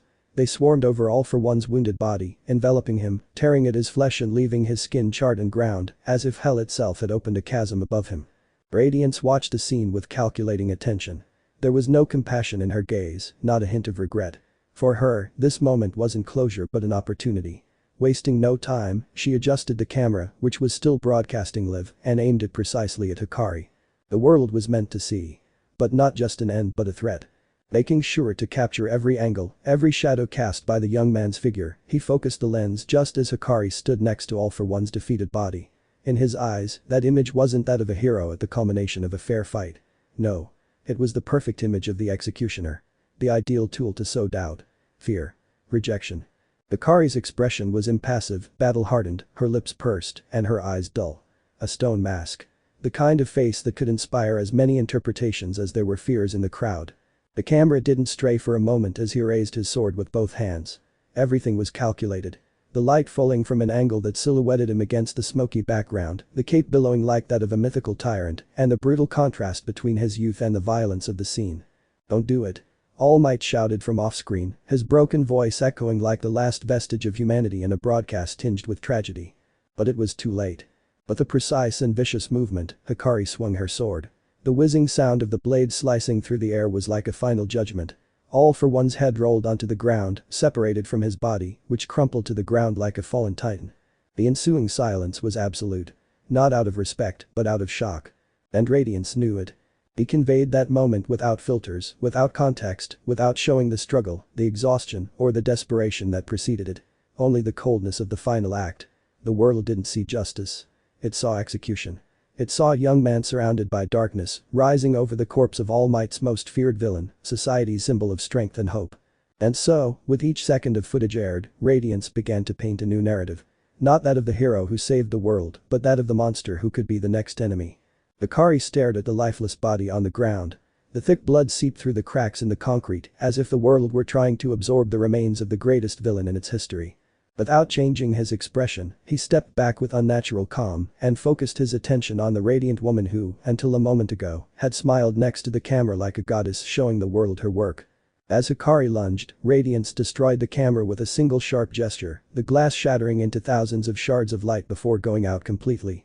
The transmission was interrupted by one last image. That of a child covered in shadows, wielding a sword. The figure of an executioner with the face of a memory. The air vibrated with every blow of the void. There were no shouts, no speeches, no fury. Just a succession of lethal, precise movements.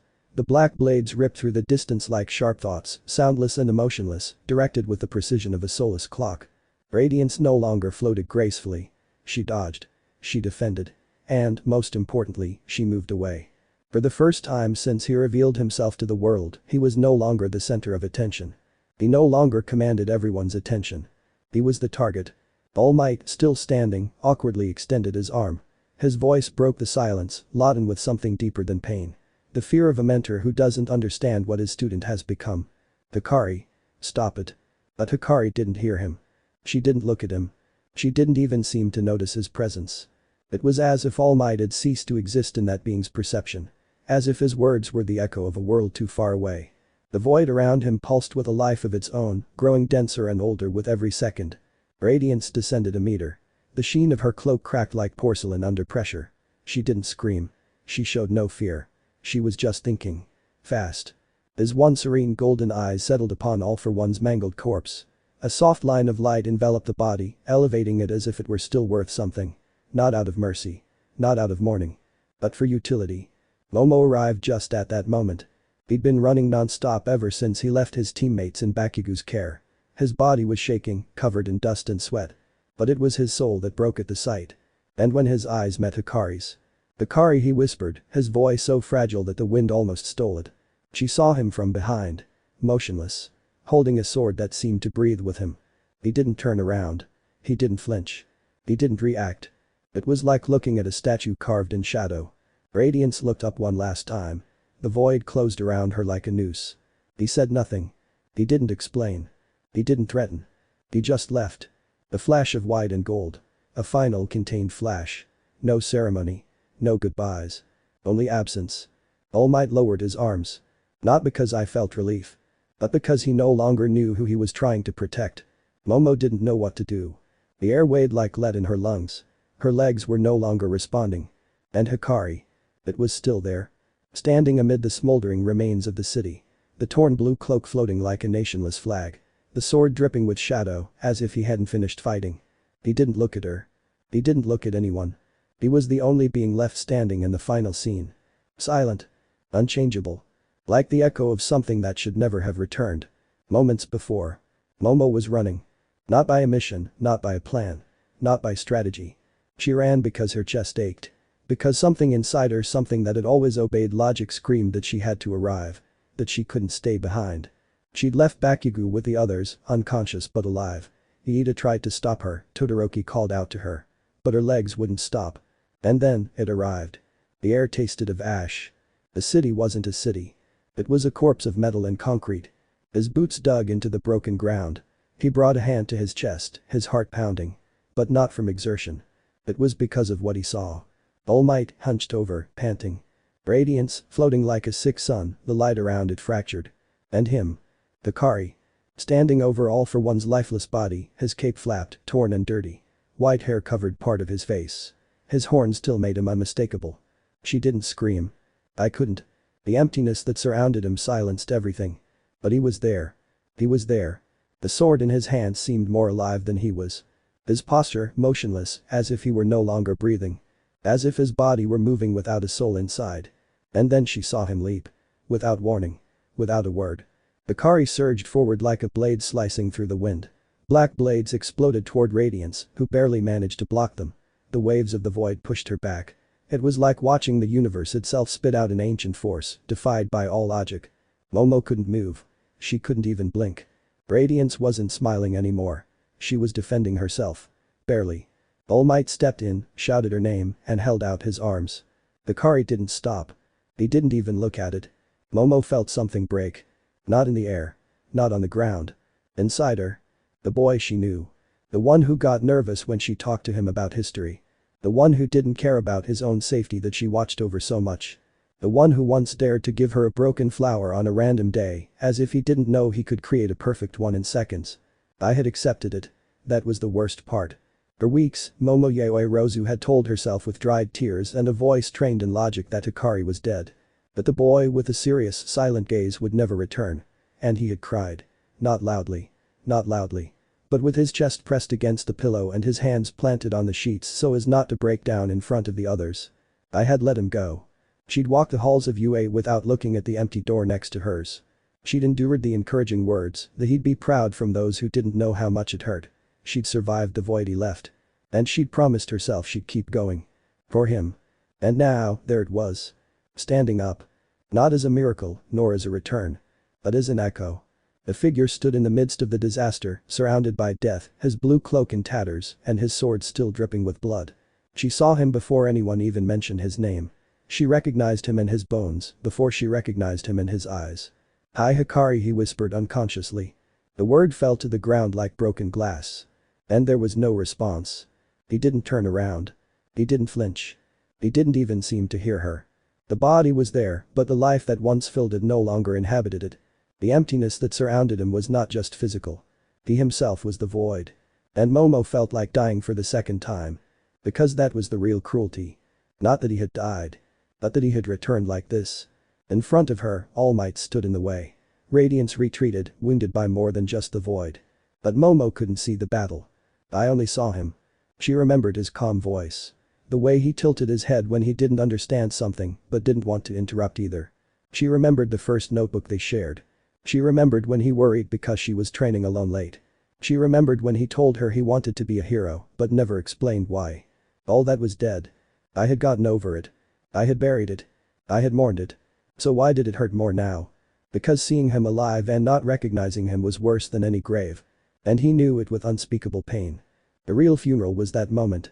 Standing there, with wet eyes, Momo understood that the boy she had loved no longer existed. Only his shadow remained. His shape. And a weapon that had learned to kill without trembling. Even so. He couldn't hate him. He couldn't scream. She just stood there, rooted to the spot. Hoping that, even if it was by mistake, he would look at her one last time. NHK National News Network. Transmission recovered urgent. What happened moments ago has changed the course of our modern history, the presenter began, his voice more subdued than solemn, as slow-motion images of the battlefield flickered behind him. Smoking ruins. Dried blood. A solitary figure shrouded in shadow. The official broadcast signal was destroyed during an unauthorized confrontation between the symbol of peace, All Might, and the subject now confirmed to be All for One of the most dangerous criminals in modern Japanese history. On screen appeared fragments of blacked-out documents, images of old, destroyed medical facilities, and classified diagrams. In addition to images of All for One's unrecognizable face, with a sensitive graphic material warning covering part of the scene. According to recent revelations by the Hero Public Safety Commission, All for One has reportedly operated anonymously for decades, utilizing a network of agents and advanced technology to manipulate the development of hero society from the shadows. Kidnappings, quirk experiments, trafficking in genetic mutations, all behind a veil that has now been completely ripped apart. But it wasn't his identity that shocked the country. It was his end and what surrounded it. Split screen. On the left, the young, silent figure of a child. Small, hunched by the void, sword in hand. On the right, the shimmering silhouette of a woman who didn't look human. The female figure who appeared on the scene interrupted the fight and used the media to broadcast a message that reached the entire country. She introduced herself to the public under the name Radiance. She declared herself, in her own words, one of the forces that gave rise to the quirks. A short clip recorded before Hikari arrived is broadcast. "Your little traditions, like names, are not enough to define me. But, for convenience, I will introduce myself with a title from the past. I am Radiance. You might consider me what you call God or, at least, one of them." The light emanating from it shifted in frequency, oscillating in almost hypnotic patterns. In the blink of an eye, the famous image of the first recorded instance of a quirk appeared on the feed. A child turned into a flashing light for no apparent reason. You see, the light is my domain. You are only the path, the channel through which I manifested. The influence of my light brought to this world the power you so admire and boast about. But it was never yours. Each of you, every living being in this world, maintains a connection to me. The speech was broadcast live before being abruptly interrupted by the arrival of the minor, whose identity has not yet been officially confirmed, although various analysts claim that he could be a missing UA student. The next image was frozen. Hikari's sword about to fall on All for One's body. Too clear a symbol. Too cold. The minor's attacks forced Radiance to retreat. All for One's body was absorbed into an energy structure and disappeared along with it. There was no public confrontation between heroes and the entity. Only destruction. Another pause. The presenter swallows. The following, he says without reading the teleprompter. And as part of the events recorded tonight, it has also been confirmed that the symbol of peace, All Might, collapsed during the live-streamed events, following an unprecedented confrontation with the now identified criminal All for One. The image showed Toshinori Yagi, staggering, his arm extended toward the young man with the sword, his silhouette weakened by the light from the fires. Behind him, destruction continued to consume the horizon. All Might appeared on the scene in an attempt to contain the situation, and according to eyewitnesses, he attempted to stop both the attacker and the unidentified radiant figure. During the process, he suffered a visible physical collapse. He has not appeared publicly since. The driver took a deep breath before continuing. So far, no official medical report has been released, nor has it been reported whether All Might will return as an active hero. However, sources close to the professional hero community admit that his physical condition has been a cause for concern for years and that this event could mark his final retirement. On screen, old photographs of All Might on iconic missions were shown. Smiles. Cheers. Civilians raising flags. And then, a slow, carefully spoken sentence. For an entire generation, All Might wasn't just a hero. He was a symbol. A barrier between chaos and hope. His collapse is, for many, the end of an era. An awkward silence. And although his motives, his exact power, and his oldest enemies are still shrouded in mystery, the entire country has witnessed his fragility for the first time. Today, for the first time, peace didn't take the form of a smile, but of silence. Let me know in the comments below if you guys want the next part. Also check out my other video that has been shown and left. Thank you for watching. If you enjoyed this video, please like and share this video. And have a fantastic day. Bye.